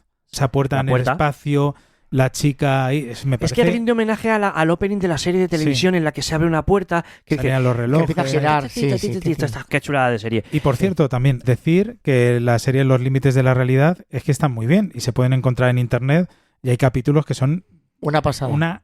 Son increíbles. Hay un pack buenísimo que lo vi yo en FNAC, lo que pasa es que están en latino. Bueno, claro, es que en España también se pusieron en latino. Pero están bien en latino. Es una pasada, sí. Hola friquilósofos, ¿qué tal? Soy Nuria y hoy estoy dándole vueltas a qué hubiera sido de nuestra infancia sin Spielberg y la productora Amblin. No es una exageración. Hemos tenido la suerte de disfrutar en pantalla grande cuando éramos pequeños de una época maravillosa de estrenos de películas gracias en parte a este director. Además, nuestra edad acompañaba a que en el momento en que apagaban las luces y empezaba la proyección, comenzaba la magia. ¿Os acordáis cómo nos enterábamos del estreno de las películas antes y se hacían tan conocidas en un mundo donde la palabra viral solo tenía que ver con un constipado? Pues supongo que vimos en la tele un tráiler de los de antes, de esos que duraban tantos minutos y nos dejaban con la boca abierta. O también en el periódico, que mi padre compraba todos los días y que ante un gran estreno publicaban el cartel a toda página, en blanco y negro y todo lleno de puntitos. Es complicado escoger una sola película de la productora Amblin, pero se trata de elegir, así que me voy a quedar con la que quizá por la similitud de la edad del protagonista y la mía en el momento en que la vi en el cine, más me identificó. Año 1982. E.T. Yo tenía 9 años. Sé que la vi en Navidad. Ir al cine era una fiesta, porque suponía un desembolso económico grande, pero cuántas grandes pelis se estrenaban en fechas navideñas. Aún recuerdo el cine donde la vi, ya desaparecido, y las largas colas que habían. Fui con mi madre y con Pilar, una vecina que era como una hermana mayor. Nos sentamos, hicieron un corto que, por cierto, ojalá volvieran a recuperar esa idea, y comenzó la película. La oscuridad, los sonidos de los extraterrestres, la música de John Williams. ¡Buah! En 2 minutos estábamos dentro de esa historia. Momentazo el del granero cuando la mirada de Elliot y E.T. coinciden y el grito que pegan, y como Elliot, con valentía en plena noche, tiene la genial idea de meterlo en casa a base de unas chocolatinas que, por cierto, no son M&M's como podíamos pensar, porque Mars, el fabricante de M&M's, rechazó aparecer en la peli. ¡Uf! Vaya resbalón. Como niña espectadora, ver la relación que iba tomando E.T. con Elliot y sus hermanos me conmovió. Los niños lo veíamos como un ser especial, inofensivo, que lo único que quería era volver a su casa. Sin duda, Elliot se convirtió en un héroe, cuando intentando escapar de los que querían atrapar a la pequeña criatura, pedalea fuerte y la bicicleta se despega del suelo y sube volando, acompañado de esa maravillosa banda sonora. Pura fascinación y sin duda para mí, el fotograma que describe una época dorada del cine es esa luna llena y brillante con Elliot y E.T. subidos a la bicicleta. Qué mal lo pasé en el cine con la despedida, porque me daba mucha vergüenza llorar por una peli y salí con un dolor en la mandíbula de apretar y con el corazón roto a pedacitos. Yo quería hacer algunas reflexiones sobre esta peli, porque claro, me he hecho la típica pregunta de ¿pero cómo ha envejecido la peli? Y diríamos, pues los efectos no son tan buenos, la nave se nota que es ochentera, E.T., bueno, es que a E.T. no le podemos poner un pero, porque lo tenemos interiorizado y es un icono de nuestra infancia. Sin embargo, para preparar el programa la vi el otro día con mi hijo, por cierto, de 9 años, la misma edad que tenía yo, y tuvo las mismas emociones que yo tuve. Y no dijo nada de los efectos, y cuando vio la nave dijo, ¡guau! ¡Una nave! A veces somos nosotros los que vemos tantos fallos. Y también quería comentar otra cosa, que el otro día me emocionó darme cuenta de que los suyos no le abandonaban, volvían a por él. Quizá de pequeña lo que me entristecía era que se fuera, y ahora de mayor, donde sí lloré mucho con el final, lo que me emocionaba era que no se olvidaban y volvían a rescatarlo. ¿Cómo cambia la perspectiva cuando te haces mayor? Queridos friquilósofos, me quedo con las últimas frases de la peli, cuando E.T. se despide de su familia en la Tierra diciéndoles «Sé bueno, gracias» y señalando la frente de Elliot «Estaré aquí mismo». 3 frases fundamentales para vivir la vida. Gracias, Spielberg. Los niños de 50 años cumplidos te agradecemos que formaras parte de nuestra niñez. ¿Y vosotros qué, friquilósofos? ¿Cuál es la vuestra? ¿La compartís con nosotros? Os esperamos. Besitos 1000 y un friki abrazo. 1984, chan chan chan chan. Fíjate, llegaron muchísimas cosas al cine, llegaron los cazafantasmas, pero bueno, no tienen que ver nada con la Amblin. Aquí sí, aquí reconocimos ya a esos bichitos que os comentaba que eran un poco germen por la leyenda de que estropeaban los aviones en la Segunda Guerra Mundial. Joe y Dante aquí nos descubrieron a esas criaturas que conocemos como los gremlins. ¡Wow! Joe Dante era un director que había trabajado muchísimo con Roger Corman. Y diréis, ¿quién es Roger Corman? Pues Roger Corman tiene el mérito de ser el único director de la historia del cine que jamás ha perdido un centavo. Eso lo pueden decir poquitos. Porque producía con muy poco dinero y todo lo que hizo siempre era rentable. De él podemos hablar, por ejemplo, aquellas películas maravillosas que hizo basadas en textos de Edgar Allan Poe, con Vincent Price, hizo muchísimas, y verdaderamente es un lujo trabajar con él. Y Joe Dante fue un director que trabajó mucho con él.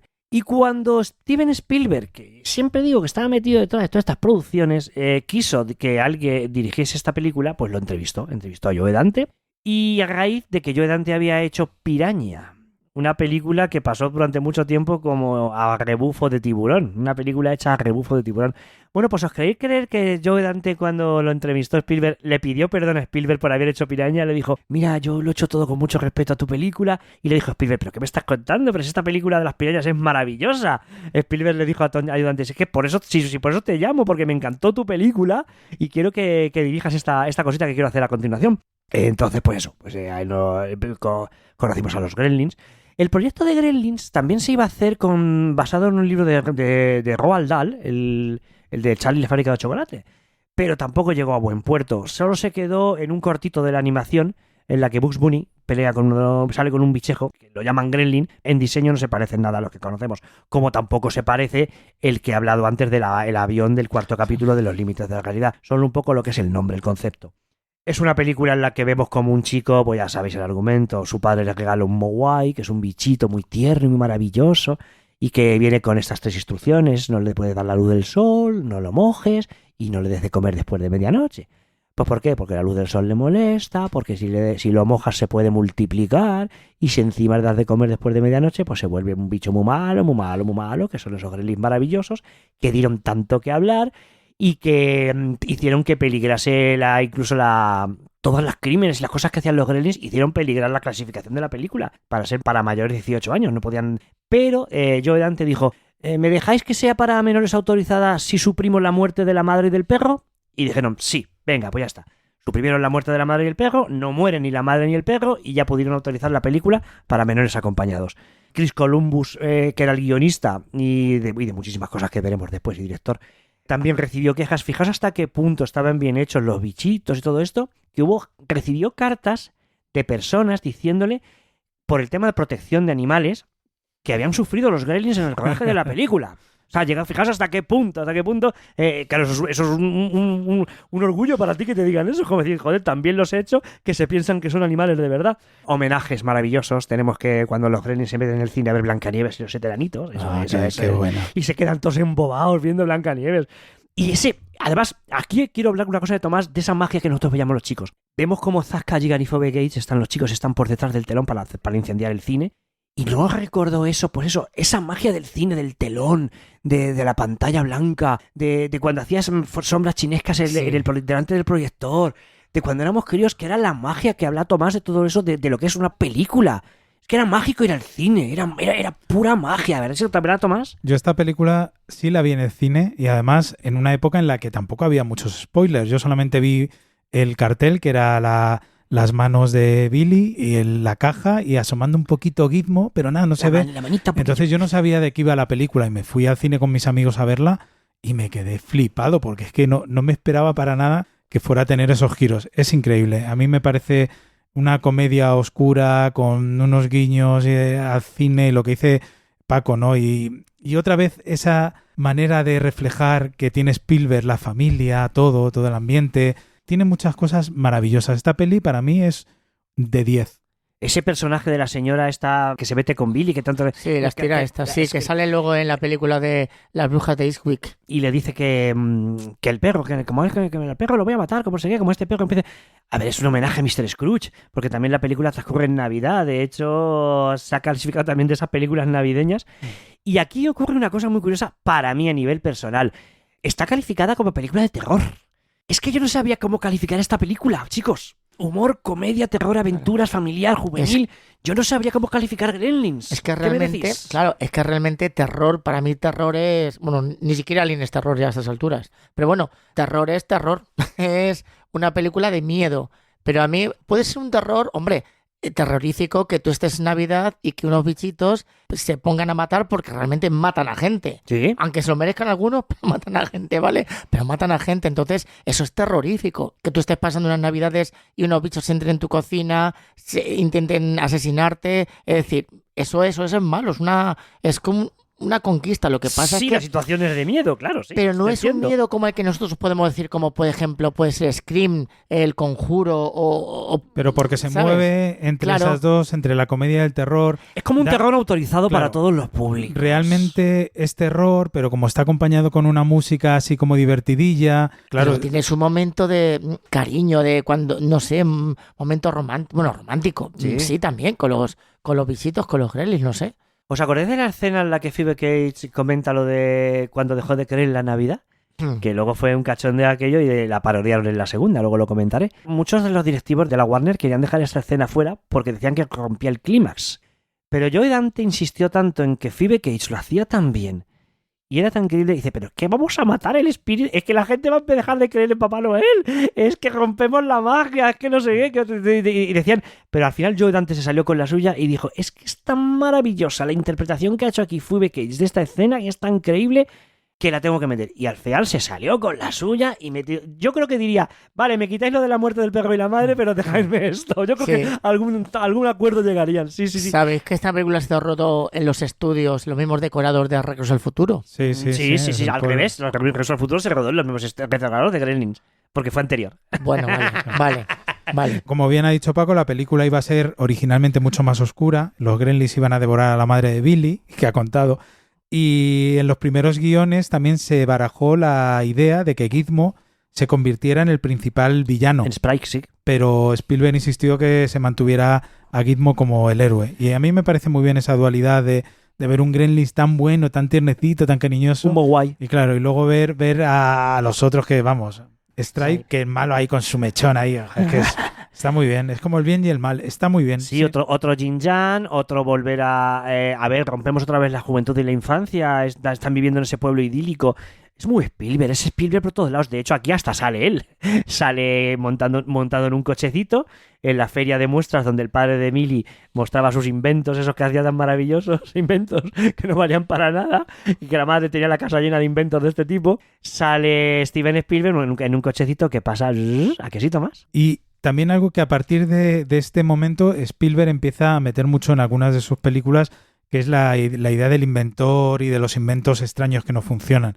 Porque a partir de aquí, ya luego lo veremos en los Goonies, incluso en Regreso al Futuro, Doc Brown tiene esa máquina que da de comer al perro extraña. Es algo muy típico de Spielberg también. Nos vamos a 1985. Chan.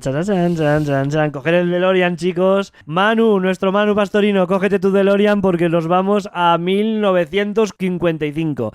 Vamos a retroceder unos cuantos añitos para conocer esta historia maravillosa en la que, pues eso, es al año al que llegan los protagonistas. Michael J. Fox, Christopher Lloyd, ya conocemos la historia. Christopher Lloyd es un inventor bastante chalaete que inventa una máquina del tiempo en un DeLorean. Como le dice él, dice ya que lo hago luego con estilo, ¿no? y bueno, ya habíamos conocido películas de viajes en el tiempo y todas esas cosas, pero el hecho de que fuera una cosa tan familiar en la que viajas a conocer a tus padres, o sea, no viajas a la Edad Media, a la antigua Roma, sino unos cuantitos años atrás nada más para conocer a tus padres cuando eran de jóvenes. Y se produce esa catástrofe de que la madre se enamora de él, del personaje de Marty McFly, y tienen que solucionar la papeleta, porque si no ellos no nacerían, si ese matrimonio no se... O sea, es una explosión de cabeza que yo tuve con esta película. Bueno, lo tuve más con la segunda, ya os contaré, pero verdaderamente aquí rompió esquemas. Volvemos eso a una producción familiar, efectos especiales, un montón de viajes en el tiempo y cositas para arriba y cositas para abajo. Y actores como Michael J. Fox, Lea Thompson, Christopher Lloyd. Bueno, pues para el personaje de Marty McFly, Robert Zemeckis, que era el director de esta película, quería a Eric Stoltz, un actor pero que al final no pudo ser. Y vamos, no es que pudo, es que no daba el tipo, porque él quería eso, ya, es que lo he dicho mal. Él quería a Michael J. Fox, pero Michael J. Fox estaba rodando una serie que se llamaba Enredos de Familia. Entonces tiró de Eric Stoltz. Pero Eric Stoltz, no daba el tipo. Y dijo, si es que esta película es Michael J. Fox el que la tiene que hacer. Bueno, de hecho, rodó muchas escenas al principio, pero además creo que era un actor que se cuestionaba todo. Oye, pero ¿por qué? ¿Cuál es la motivación de mi personaje? ¿Cuál es no sé qué? Sí. Y Robert Zemeckis le tenía loco. Como que no lo veía. Y algo que no se suele hacer, que suspendió el rodaje y volvió a grabar luego todas las escenas que había hecho con y las volvió a repetir. Fíjate. Y están en internet, se pueden ver en internet y ver las mismas que hace Michael J. Fox, los mismos planos y todo, con este actor. Con Eric Stoltz. Si queréis ponerle cara... Bueno, una no se la vais a poner mucho. En la película La Máscara, que sale todo deforme, es que sale ese hijo de Cher, que tiene la cara toda deformada, es Eric Stoltz. Pero bueno, si queréis cara de verdad, en La Mosca 2, de Chris Wallace. El protagonista de La Mosca 2 es este muchacho. Y al final Zemeckis se salió con la suya y le dijo a los productores de televisión de la serie Enredos de Familia que se lo cedieran unas cuantas horas durante el día para poder grabar. Así es que el pobre Michael J. Fox sufrió, pues eso, unos rodajes frenéticos que dicen las malas lenguas que tuvieron bastante culpa de ese estilo de, pues eso, de no poder descansar, de meterle mucha caña al cuerpo y que luego le vendría, pues eso, le repercutiría en esa enfermedad de Alzheimer, no, Parkinson que vino a tener el actor años más tarde. No sé hasta qué punto puede ser esto verdad o no, pero bueno, ahí está. ¿Y qué vamos a contar más? Pues que en una película en la que revisamos otra vez los años 50, porque igual que ahora estamos muy nostálgicos de los 80, pues parece ser que mucha gente en los 80 pues tenía nostalgia de los 50 y vemos pues eso, la gramola, los bares tipo de las películas de Gris, que tanto le gusta a Miguel Ángel, este tipo de falditas, este tipo de locales, los autocines, todo eso, pero aderezado con este personaje que viene de los años 80 y que viene, pues eso, una época en la que la ciencia ficción ya ha tomado otros caracteres y vemos cómo él utiliza referencias de la ciencia ficción de los años 80 para hacer como chistes en los años 50. No hay que olvidar que los años 50 todavía estaban con el miedo a la invasión, a la Guerra Fría, a los rusos, todo este tipo de cosas. Y era muy dado, ya sabéis que en los años 50 se hicieron cantidad de películas de invasiones extraterrestres, porque estaban muy rayaditos los americanos con esto. Entonces, cuando Martin McFly llega allí, se pone ese mono con el casco y empieza a decir que es Darth Vader. Y pone una cinta de Van Halen. Iba a decir Judas Priest, es verdad, de Van Halen. Y dice que viene del planeta Vulcano, hace el signo de los vulcanianos de Star Trek. Y bueno, aquí hay cositas, por ejemplo, en el momento de la fiesta bajo el mar, o algo así creo que se llama, cuando están tocando en el baile, que él tiene que volver a hacer que su padre se enamore de su madre en vez de enamorarse de él para poder que puedan nacer y él regresar otra vez a su tiempo, de ahí el título de Regresar al futuro. Vemos cómo está tocando Johnny B. Good de Chuck Berry y uno de los personajes dice ser el hermano de Chuck Berry y entonces llama a su hermano por teléfono y dice: mira Chuck, mira, escucha este sonido, te va a molar. Este es el sonido que estabas buscando. Y eso es una referencia maravillosa. Y otra cosa fantástica, que es que se lo pusieron, es que dijeron, ¿cómo tuvo que pasar esto para hacer esta película? Tuvo que haber un actor de Hollywood que hacía westerns y que luego se hizo presidente de los Estados Unidos solo para que saliese el chiste en esta película, que es cuando Marty McFly, que ha llegado al año 50, le dice a Doc Brown que ha venido del futuro y le dice: sí, ¿y quién es el presidente de los Estados Unidos? ¡Ronald Reagan! Sí. Que por cierto, a Ronald Reagan le encantaba esto y cuando le ponían la película en la Casa Blanca decía: rebobina, que quiero oír esto otra vez. Es un dato curiosísimo y maravilloso de esta brutalidad y pasada de película de la que, bueno, Tomás, cuéntame algo más de Regreso al Futuro. Bueno, lo primero he de decir que de Regreso al Futuro haremos un especial porque se lo merece, mucho más profundo y metiéndonos ya... ¿Pero de las tres películas o de la primera? Sí, no, de toda la franquicia. De toda la franquicia. Luego, decir que otra de las películas que yo vi en el cine, recuerdo perfectamente cómo la gente me decía: tienes que ir a verla, Tomás, que no sé qué, y me contaban cosas que yo decía: pero espera, Regreso al Futuro, los padres, no entendía todo lo que me contaban, pero vamos, la gente me dijo que tenía que ir a verla y cuando salí alucinado. Igual, son de estas películas que realmente te cambian la vida. A mí me cambió la vida Regreso al Futuro. A mí sobre todo la segunda, luego lo contaré. No, yo la segunda... La primera. La segunda ya os contaré cuando llegue qué me pasó, porque la odié durante mucho tiempo, pero la comprendí después. Entonces fue una película que vi, que me apasionó, que me gustó muchísimo y... joder, ¿qué puedo decir? Todos los guiños, la música, las escenas de Martin McFly, tan rockero como yo me sentía en aquel momento, con su guitarra, su grupo... En fin, es que lo tiene todo. Tiene comedia... Tiene acción, tiene ciencia ficción, es alucinante. A mí es una peli que me gustó mucho. Quiero decir varias cosas que tal vez no sepáis, que el guión fue rechazado más de 40 veces por varios estudios antes de que Spielberg, el bendito Spielberg... Lo rechazaron la Columbia y Disney también. Fijaros, o sea que si no llegase por Spielberg esta película no la hubiéramos visto. Película que generó además un montón de adaptaciones en series, videojuegos y bueno, la versión temprana de la máquina del tiempo, antes de que fuera el DeLorean, iba a ser una nevera. Pero Spielberg y CMX cambiaron la idea por el miedo a que los niños se intentaran meter en una. O sea que... ¿Sabes que esto luego le hizo un homenaje en Indiana Jones y el templo de la calavera de cristal? Sí, cuando se mete efectivamente. Justo, lo hizo aposta. Y sí, que podría parecerse, además, muchas veces cuando pienso, digo, la idea de la nevera, si ya estaba... no sé si fue... Sí, la TARDIS dice Doctor Who. No, y la de Top y Teddy, me parece, se llaman, que son la máquina del tiempo que se meten en una cabina de teléfonos también. Pero eso es la de Doctor Who, ¿no? No, las alucinantes aventuras de Billy Ted. De Billy Ted. Sí. Entonces, bueno, pues la verdad es que menos mal que descartaron eso, pero... joder, es que es alucinante. Y bueno, qué decir de Power of Love, de Jerry Lewis and the News. También Spielberg hace aquí una pequeña aparición cuando Marty McFly se agarra a la furgoneta que va saludando. El que conduce la furgoneta es Steven Spielberg.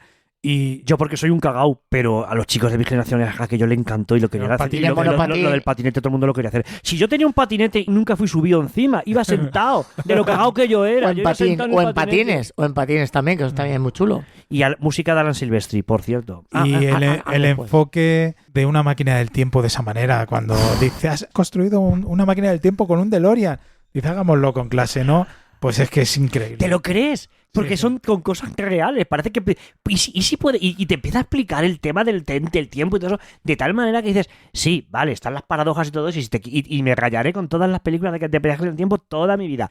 Pero esta tiene algo que dices, joder, que me la creo, coño. Y las actuaciones todas, es que no hay ni una, todos los personajes que salen, los secundarios, son increíbles. Y Martin McFly aquí, Por pues supuesto. Michael J. Fox, lo borda. O sea, es que él es el espíritu de un chaval joven.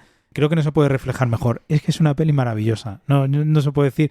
Yo creo que todo el mundo la ha visto y creo que es una referencia para millones de personas esta película, cómo se puede hacer algo fantástico, que sea entretenido y, como muy bien ha dicho Paco, que además te lo creas. Porque es que te crees Sí. que puede pasar. Porque son referencias tan de la historia real de Estados Unidos, de cosas que pasan, y dices, a ver si esto pasó, no sé qué, tal. Y ese final que sin ser abierto para continuación, te deja una cosa de decir, bueno, van a vivir más aventuras. Pero a raíz de aquello, lógicamente, pidieron las Que secuelas. fue una broma. Dijeron, hagamos esto, pero no pensando en una Era un secuela. cachondeo, que coge el coche y dice, no sé, llega a la carretera y dice, ¿dónde vamos? No necesitamos carreteras. Y es como sube las ruedas para arriba, más chulo que un 8, y hace ese coche. A ver, Superman mirando a cámara después de la primera película, cuando se queda mirándote a ti, Sí. y el coche este que te viene a ti al final de la película, es que son dos cosas que se me han quedado a mí para toda la puta vida. El coche que te viene así de frente acabando la película. Yo la vi en el cine otra vez, y bueno, el hecho de ver este coche que puede llegar al futuro, y además es un coche guay, un DeLorean, ¿no? Que no es la típica máquina del tiempo, como por ejemplo la película del que también hemos hecho un podcast, El tiempo en sus manos, que está súper bien, no es la típica máquina del tiempo, no, es que es un auténtico coche, como dice Paco, te lo puedes creer todo lo que va sucediendo y sobre todo en los años 50, que a mí esa época me hace tilín, volver a la época y conocer a tus padres. Tienes un tiempo determinado para que antes de regresar a tu futuro o a tu pasado, un poco que arregles ese follón que se han montado sin que tú lo quisieras. Porque Marty McFly no podía pensar que su propia madre se enamorara de él. Claro. Pues no follón tenía ahora, no enamorarse Y es que exactamente. menuda locura original, ¿eh? O sea, Sí, que sí. tu madre se enamore de ti. Es una idea de, oye, el dedito. Lo que pasa es que el padre era un poco lerdo y un poco ceporro. Hay que reconocer lo que hace porro, ¿eh? Muy para.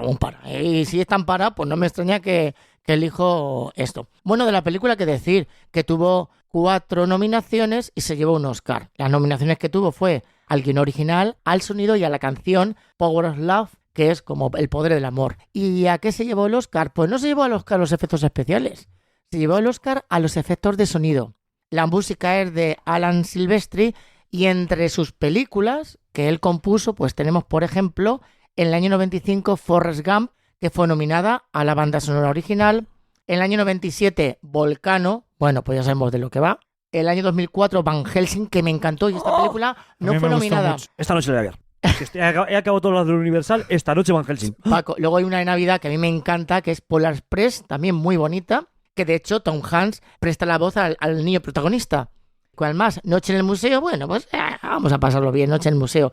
Y de Avengers las dos, Infinity War y Endgame, fue su compositor. Pues Jerry Lewis and the News, el grupo, hace un cameo cuando está Martin McFly tocando la guitarra.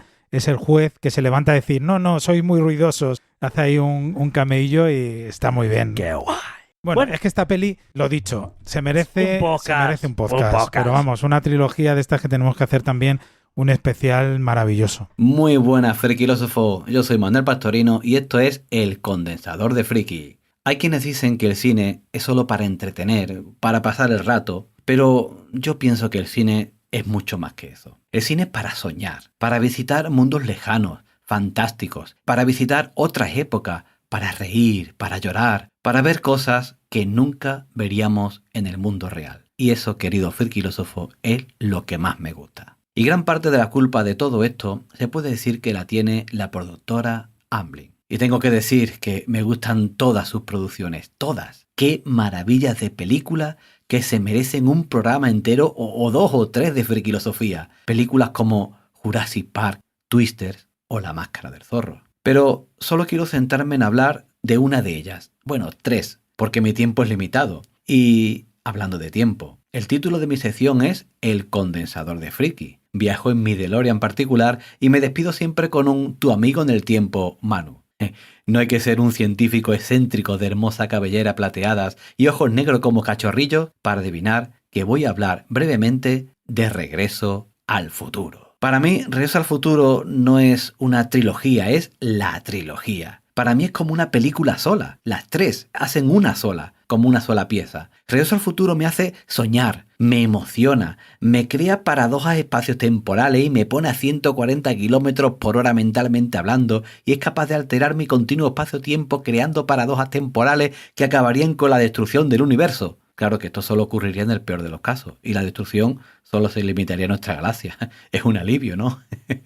La primera vez que la vi, me sumergí tanto en la historia que me olvidé de todo lo que me rodeaba. Lo mismo me pasó con la segunda y la tercera parte. Y por favor, no me pregunte cuál es mi favorita, porque hace un tiempo pensé que era la primera, luego la segunda, y ahora mismo es que no sé cuál de las 3 me gusta más. Y como considero una sola película, pues entonces para mí las 3 películas es una sola. Es que no paraba de imaginarme cómo sería tener un DeLorean de verdad. Un momento, Doc, ¿has construido una máquina del tiempo con un DeLorean? Pues sí. Me imaginaba cómo sería viajar en el tiempo, cómo sería ver mi ciudad como era 40 años atrás, verme a mí mismo de joven, ver a mi familia, poder ver, y aquí esto es serio, de nuevo con vida a mis seres queridos muy cercanos, que ya no los tengo. Poder cambiar algunas cosillas para no pagar las consecuencias de mayor. En fin, lo que yo creo que haríamos todos si pudiéramos tener el poder de volver atrás en el tiempo. O volver adelante. En fin, cada uno como quiera. Pero como dijo Doc, viajar en el tiempo puede ser muy doloroso. Y creo que conociendo la mentalidad humana, si alguna vez pudiéramos viajar en el tiempo en la historia, yo creo que estaría solo al alcance de los más ricos y los más poderosos. Y ya sabemos cuáles son las prioridades de los más poderosos y los más ricos, ¿verdad? Miedo me da. Mejor así. Mejor que el condensador de flujo, los circuitos temporales y las aeroconversiones y los aeropatines sean solo ciencia ficción. Me flipa mucho cómo vemos en la misma ciudad Hill Valley en 3 tiempos diferentes. ¿Cómo la vemos en 3 épocas diferentes? Bueno, serían 4 si contamos el presente alternativo de un Hill Valley diferente o decadente, donde Biff es poderoso gracias a la información del almanaque deportivo. Es alucinante ver cómo un mismo espacio es recreado en varias épocas diferentes de manera implacable. Y además, me volví loco cuando la primera vez que vi Regreso al Futuro 2, Marty y Doc volvieron a la primera película, a 1955, donde ya estaban sus otros yoes de 1985 que viajaron en el tiempo, y ver también partes de la segunda película desde un ángulo diferente. Madre mía, no tengo palabras para describir lo que siento cuando veo esa parte de la película. Y todo gracias a Amblin. ¡Qué fuerte, Doc! Hay tantas cosas que quisiera contaros, ¿verdad, frikilósofos, sobre Regreso al Futuro? Pero creo que voy a reservarme. Voy a dejar toda esta pólvora, todos estos leños verdes y amarillos rojos, hechos de manera comprimida y polvos de antracita, para más adelante, por si algún día hacemos un especial de Regreso al Futuro en Frikilosofía, que por supuesto Tomás no la ha descartado y yo sigo soñando en que tampoco. Así que, querido frikilósofo, ahora me despido y deseo que tengas buena suerte. Has sido un buen, cariñoso y leal amigo para mí. Y has hecho que mi vida sea diferente. Siempre atesoraré nuestra amistad, recordándote muy cariñosamente, añorándote mucho y llevándote en un lugar muy especial en mi corazón. Tu amigo en el tiempo, Manu. Seguimos en 1985, y es que 1985 trajo 6 productos de la Amblin. 3 son de los que vamos a hablar aquí y otros 3 en el siguiente programa. Vamos con la segunda de estas 3, que es El secreto de la pirámide. El título original, El joven Sherlock Holmes. ¡Wow! Todos conocemos a Sherlock Holmes, ese maravilloso detective creado por Arthur Conan Doyle y que tantas y tantas películas y novelas ha tenido. La Amblin aquí dijo, vamos a meter aquí un poquito con este tema. Entonces inventaron una historia de la que J.K. Rowling, lo reconozca o no, tiene que reconocer que Harry Potter tiene mucho del secreto de la pirámide. El personaje de la vivencia de la escuela, el malo, es como Draco Malfoy, los profesores, de cómo instruyen, de cómo... A ver, no hay magia aquí, pero hay cosas que pasan un poquito extrañas a raíz de una cerbatana y un líquido que los malos disparan y crean ilusiones ópticas, como por ejemplo esa vidriera de la que nos ha hablado Tomás, en la que vemos por primera vez efectos creados por ordenador. Fue la primera vez en el cine que se creó esto. Vemos como personajes, también hay mucho stop motion, porque hay un momento en el que a Watson le disparan y también una cerbatana y ve como los pastelitos de una pastelería se le tiran, pero eso es stop motion, son muñequitos, son animatronics. Mezcló todo, pero claro, dio ese salto otra vez en el tiempo de decir, metemos aquí los efectos especiales mezclados con el CGI. Nicholas Ray hacía de Sherlock Holmes, Alan Cush del Dr. Watson, bueno, del doctor, aquí era de John Watson, todavía no era doctor. Sophie Ward hacía de Elizabeth, que también, es que a ver, es que estos tres personajes, si te pones a analizarlos, es que son Harry, Hermione y Ron. A mí no me gusta Sherlock Holmes el actor. Ese más feo ahí, alargado con cara de pepino. A mí, Es verdad, particular, es algo tira un particular. poquito para atrás, sí. Nada más. También está, bueno, que Chris Columbus, al igual que en Los Gremlins, al igual que en Goonies, también hizo el guión. Ya os digo, mezcla, sobre todo aquí hay muchísimo homenaje a Harryhausen con esos personajes, esos paseitos que se mueven. John Lasseter, que fue uno de los creadores de Pixar, empezó también con esta película a hacer sus primeros pinitos. Y Anthony Higgins, que hacía el personaje Wraith, que también luego hace de Moriarty, porque lo vemos en una escena que es la primera vez, señoras y señores, que se puso una escena post-créditos en una película. Y que si no te quedas hasta el final, no sabes lo que pasa. Y la televisión la ha machacado cada vez que la ha puesto, empiezan las letras y la cortan. Después Marvel cogió el testigo y ya esto ya se hace, bueno, ya con Marvel y con muchísimas películas, sí. Lo de la escena postcrédito. Pero señoras y señores, Barry Levinson, que fue el que dirigió en 1985 El secreto de la pirámide, fue el que creó esto de las escenas postcréditos. Y como no te quedes hasta el final, no sabes lo que pasa. Maravillosa la historia. Mamaba mucho también de eso de... De hecho, tiene muchas referencias a Indiana Jones y el Templo Maldito también. Esa secta, cuando están ellos viendo allí los sacrificios. Pero está metido en el Londres victoriano. Es pura fantasía para los chicos a mí es que la época victoriana es de mis favoritas. La época de la Inglaterra victoriana es de mis épocas históricas favoritas. A nivel cinematográfico, claro. Y de literatura. Una pasada de película. Esa película es de las menores de Amblin, se la conoce menos. Después ha sido película de culto y con el tiempo se ha más reivindicada. Pero en su momento, por ejemplo, las taquillas en Estados Unidos pasó sin pena ni gloria. En Europa tuvo un poco más éxito, pero en Estados Unidos pasó sin pena ni gloria, como algunas que vendrán después. Yo sí guardo un recuerdo maravilloso porque ya me pilló en la época en la que yo ya tenía dinero, iba al cine, ya vi Los Gremlins, vi Regreso al Futuro, vi esta. Ya ibas a ver aquella cosa que ponía Steven Spielberg presenta. Y yo recuerdo, el día que fui a verla al cine, fue el día del último capítulo de David el Gnomo. Yo había dejado de ver David el Gnomo desde el capítulo 4 o 5, ya no me gustaban a mí. Fíjate, luego el tiempo me encanta esa serie, pero cuando la pusieron... Y vi el último, digo, bueno, a ver cómo acaba. ¿Cómo se me ocurre ver aquello? ¿Por qué se me ocurrió ver aquello? ¡Qué trauma! Que yo lloré con el David el Gnomo cuando se convertía en árbol y yo había visto, y yo lo conocía poquísimo, pero lloré. Y recuerdo que me fui al cine con esta cosa aquí metía de lo de David el Gnomo. Y fui ese sábado al cine a ver El secreto de la pirámide y me gustó mucho.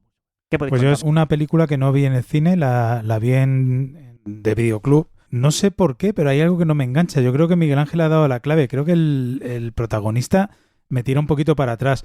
Los efectos visuales, una vez más, de la industria de Light and Magic, preciosos, increíbles, con lo que hemos comentado, ¿no? Además, nominada a los mejores efectos especiales, porque era la primera vez que se hacía algo digital. La propia gente de la industria no sabía cómo lo habían hecho. De hecho, hay una serie documental de la ILM, de la empresa esta de efectos especiales, que es maravilloso, que lo presenta George Lucas y van contando toda esa transición y hablan de lo que significó esa escena de la cristalera, de la vidriera, y que la gente no entendía pero cómo han hecho esto. O sea, era algo increíble. Tal vez me quedo de esa película con los efectos visuales.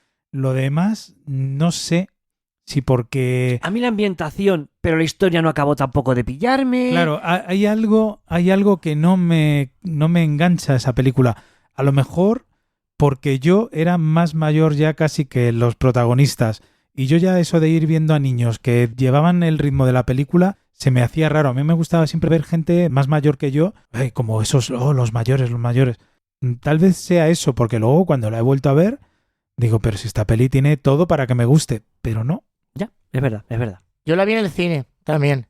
en verano además con mi hermana y me gustó mucho cómo llevaba, pues eso, cómo ver a un Sherlock Holmes, supongo que tendrían 16 años o por ahí, 17 años, estaban en la universidad y con Watson, John Watson, que era un, pues eso, cobardica, muy, muy retraído, muy tal, y luego la chica maravillosa, o sea, qué guapa, qué bellezón al lado del cabarapepino, perdón. Por toda la gente que les gusta. Es que a mí no Y que tenga la cara de pepino, es ¿no? que tiene la cara de pepino, de verdad que este hombre... Pero me gustó todo. Toda la trama, la pirámide, la música. Ojo, la música bestial.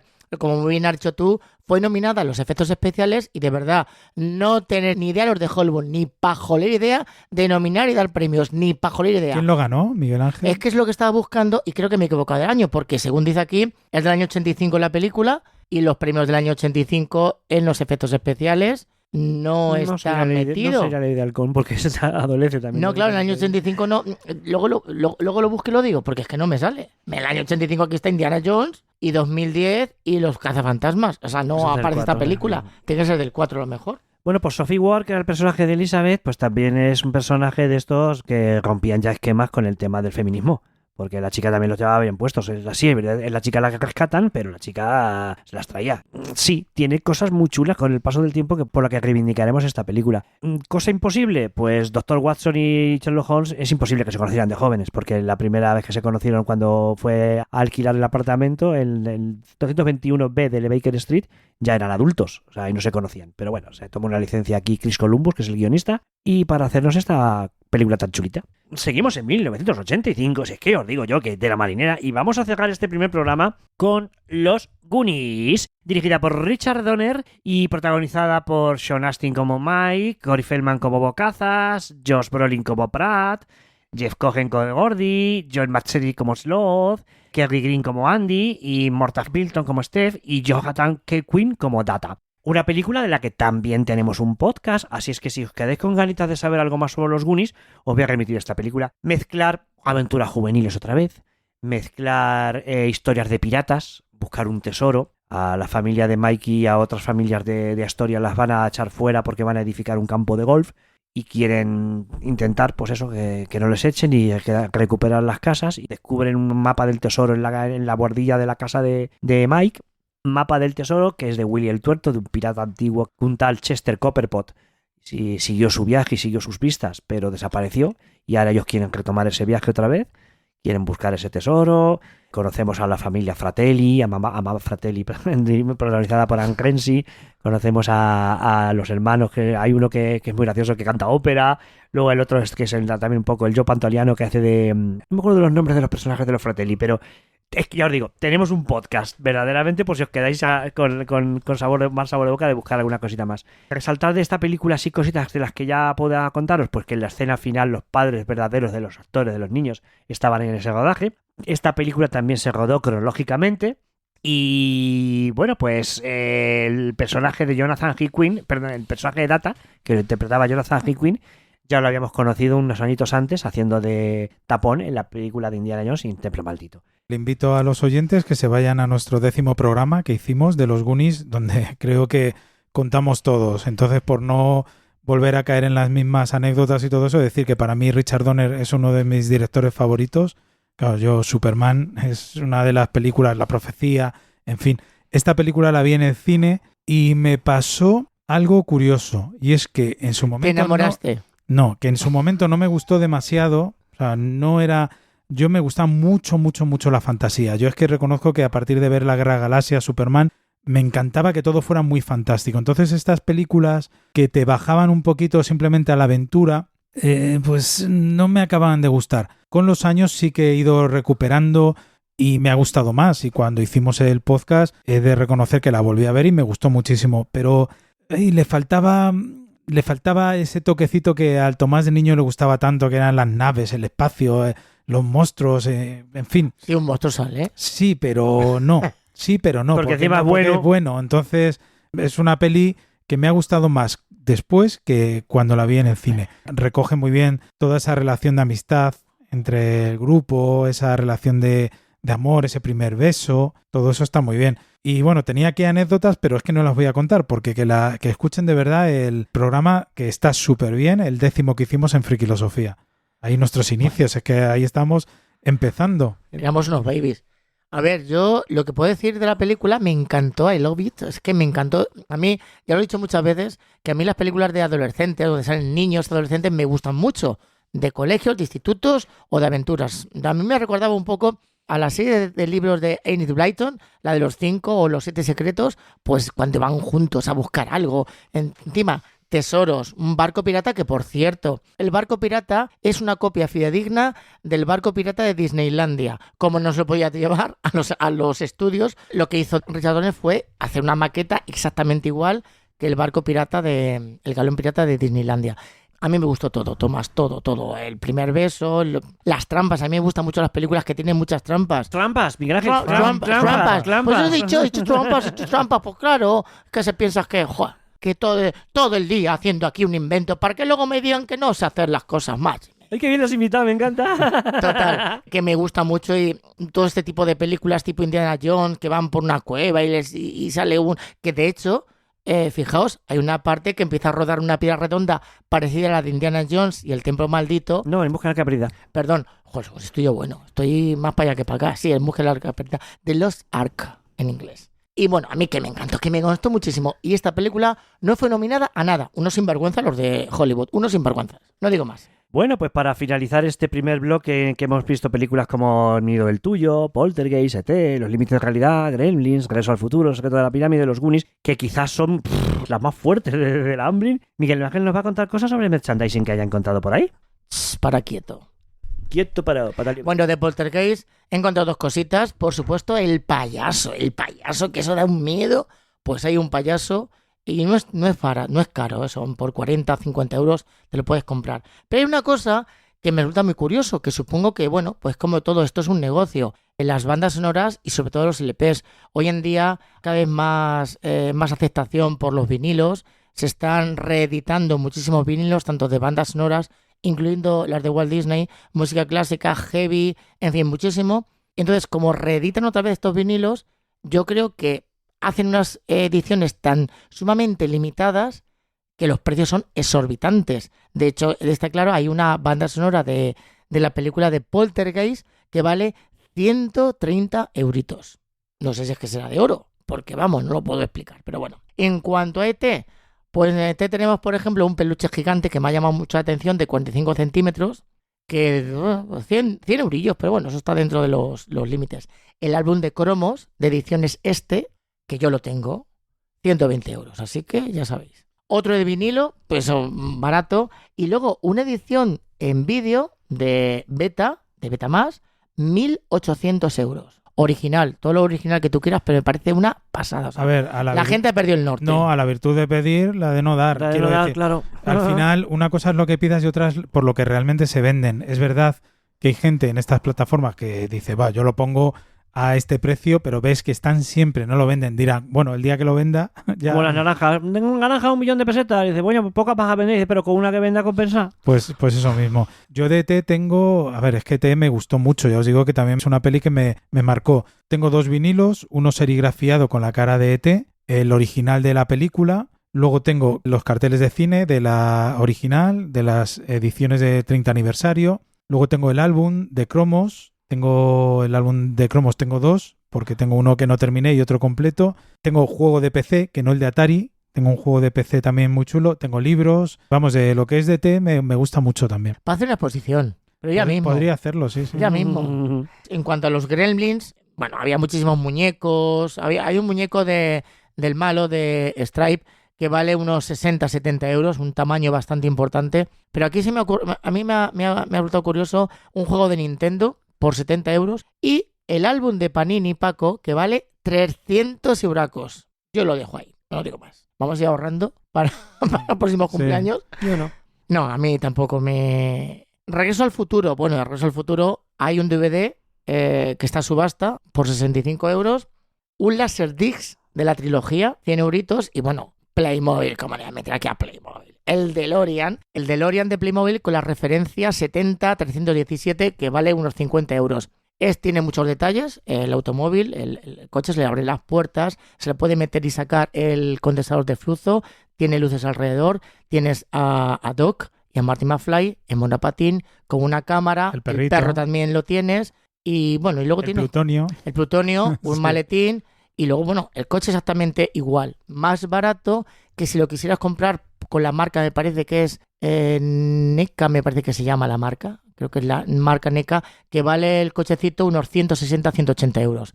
Este es de plástico, las ruedas las puedes poner de las dos posiciones, como un coche normal, o se las puedes poner horizontal, como si estuviera volando. Y vuela. Bueno, muy vuela. muy chulo. Vuela en tu Sí, imaginación. yo lo tengo, yo tengo eso, tengo los carteles de Regreso al Futuro. Bueno, a ver, es que yo de Spielberg tengo todo. Todo. Todos los carteles. Entonces, todo lo que he ido haciendo, tengo la de Poltergeist, tengo todas las películas. De los carteles de Regreso al Futuro, es que están súper buscados, son también bastante caros, se pide bastante dinero, pero yo no lo hago por el tema del dinero, es que me parecen preciosos. De Dre Struzan. Es que es el mejor dibujante de carteles que he visto yo en Claro. toda la historia del A cine. ver. Es que tiene una Drew Struzan capacidad es de una hacer, puta claro, maravilla. en los Sin Goon- fotografía, muchas técnicas de dibujo, pero nunca utiliza fotografías, jamás. Pero Tomás, bueno, perdona. No, eso, que todos los carteles de este hombre son increíbles, entonces son una preciosidad. Y de Regreso al Futuro, pues que es una pasada. Lo que no hubo es álbum de cromos, ¿verdad? Tienes DeLorean, tienes ahí un DeLorean. Sí, sí lo de tengo, Primo Hill. claro. No hubo Regreso al Futuro. No hubo Regreso al Futuro. ¿Cómo no se llamaba hubo. el perro? Einstein. Einstein, es verdad. Y para terminar con los Goonies, pues tengo varias cosas, pero bueno, vamos a decir aquí algunas. Hay un reloj pirata de bolsillo de 130 euritos, súper chulo. 16 fotocromos por 250 euros. El álbum de cromos de Pacosa 2, este es más barato que el de los Gremlins, que es 250 euros. Un vinilo serigrafiado que el Menda lo tiene, precioso, que vale unos 100 euros. Y un mapa del tesoro, que es una chulada, está en inglés, por 130 euros. Está buscando y me ha parecido un merchandising pues muy bonito, todo relacionado con el mapa del tesoro. Qué guay. Hola, frikilósofo, ¿estás ahí? Si es así, nos gustaría conocer tu opinión. ¿Te animas a dejárnosla? Lo puedes hacer a través de nuestras redes sociales y también a través de iVoox. Esperamos tus comentarios.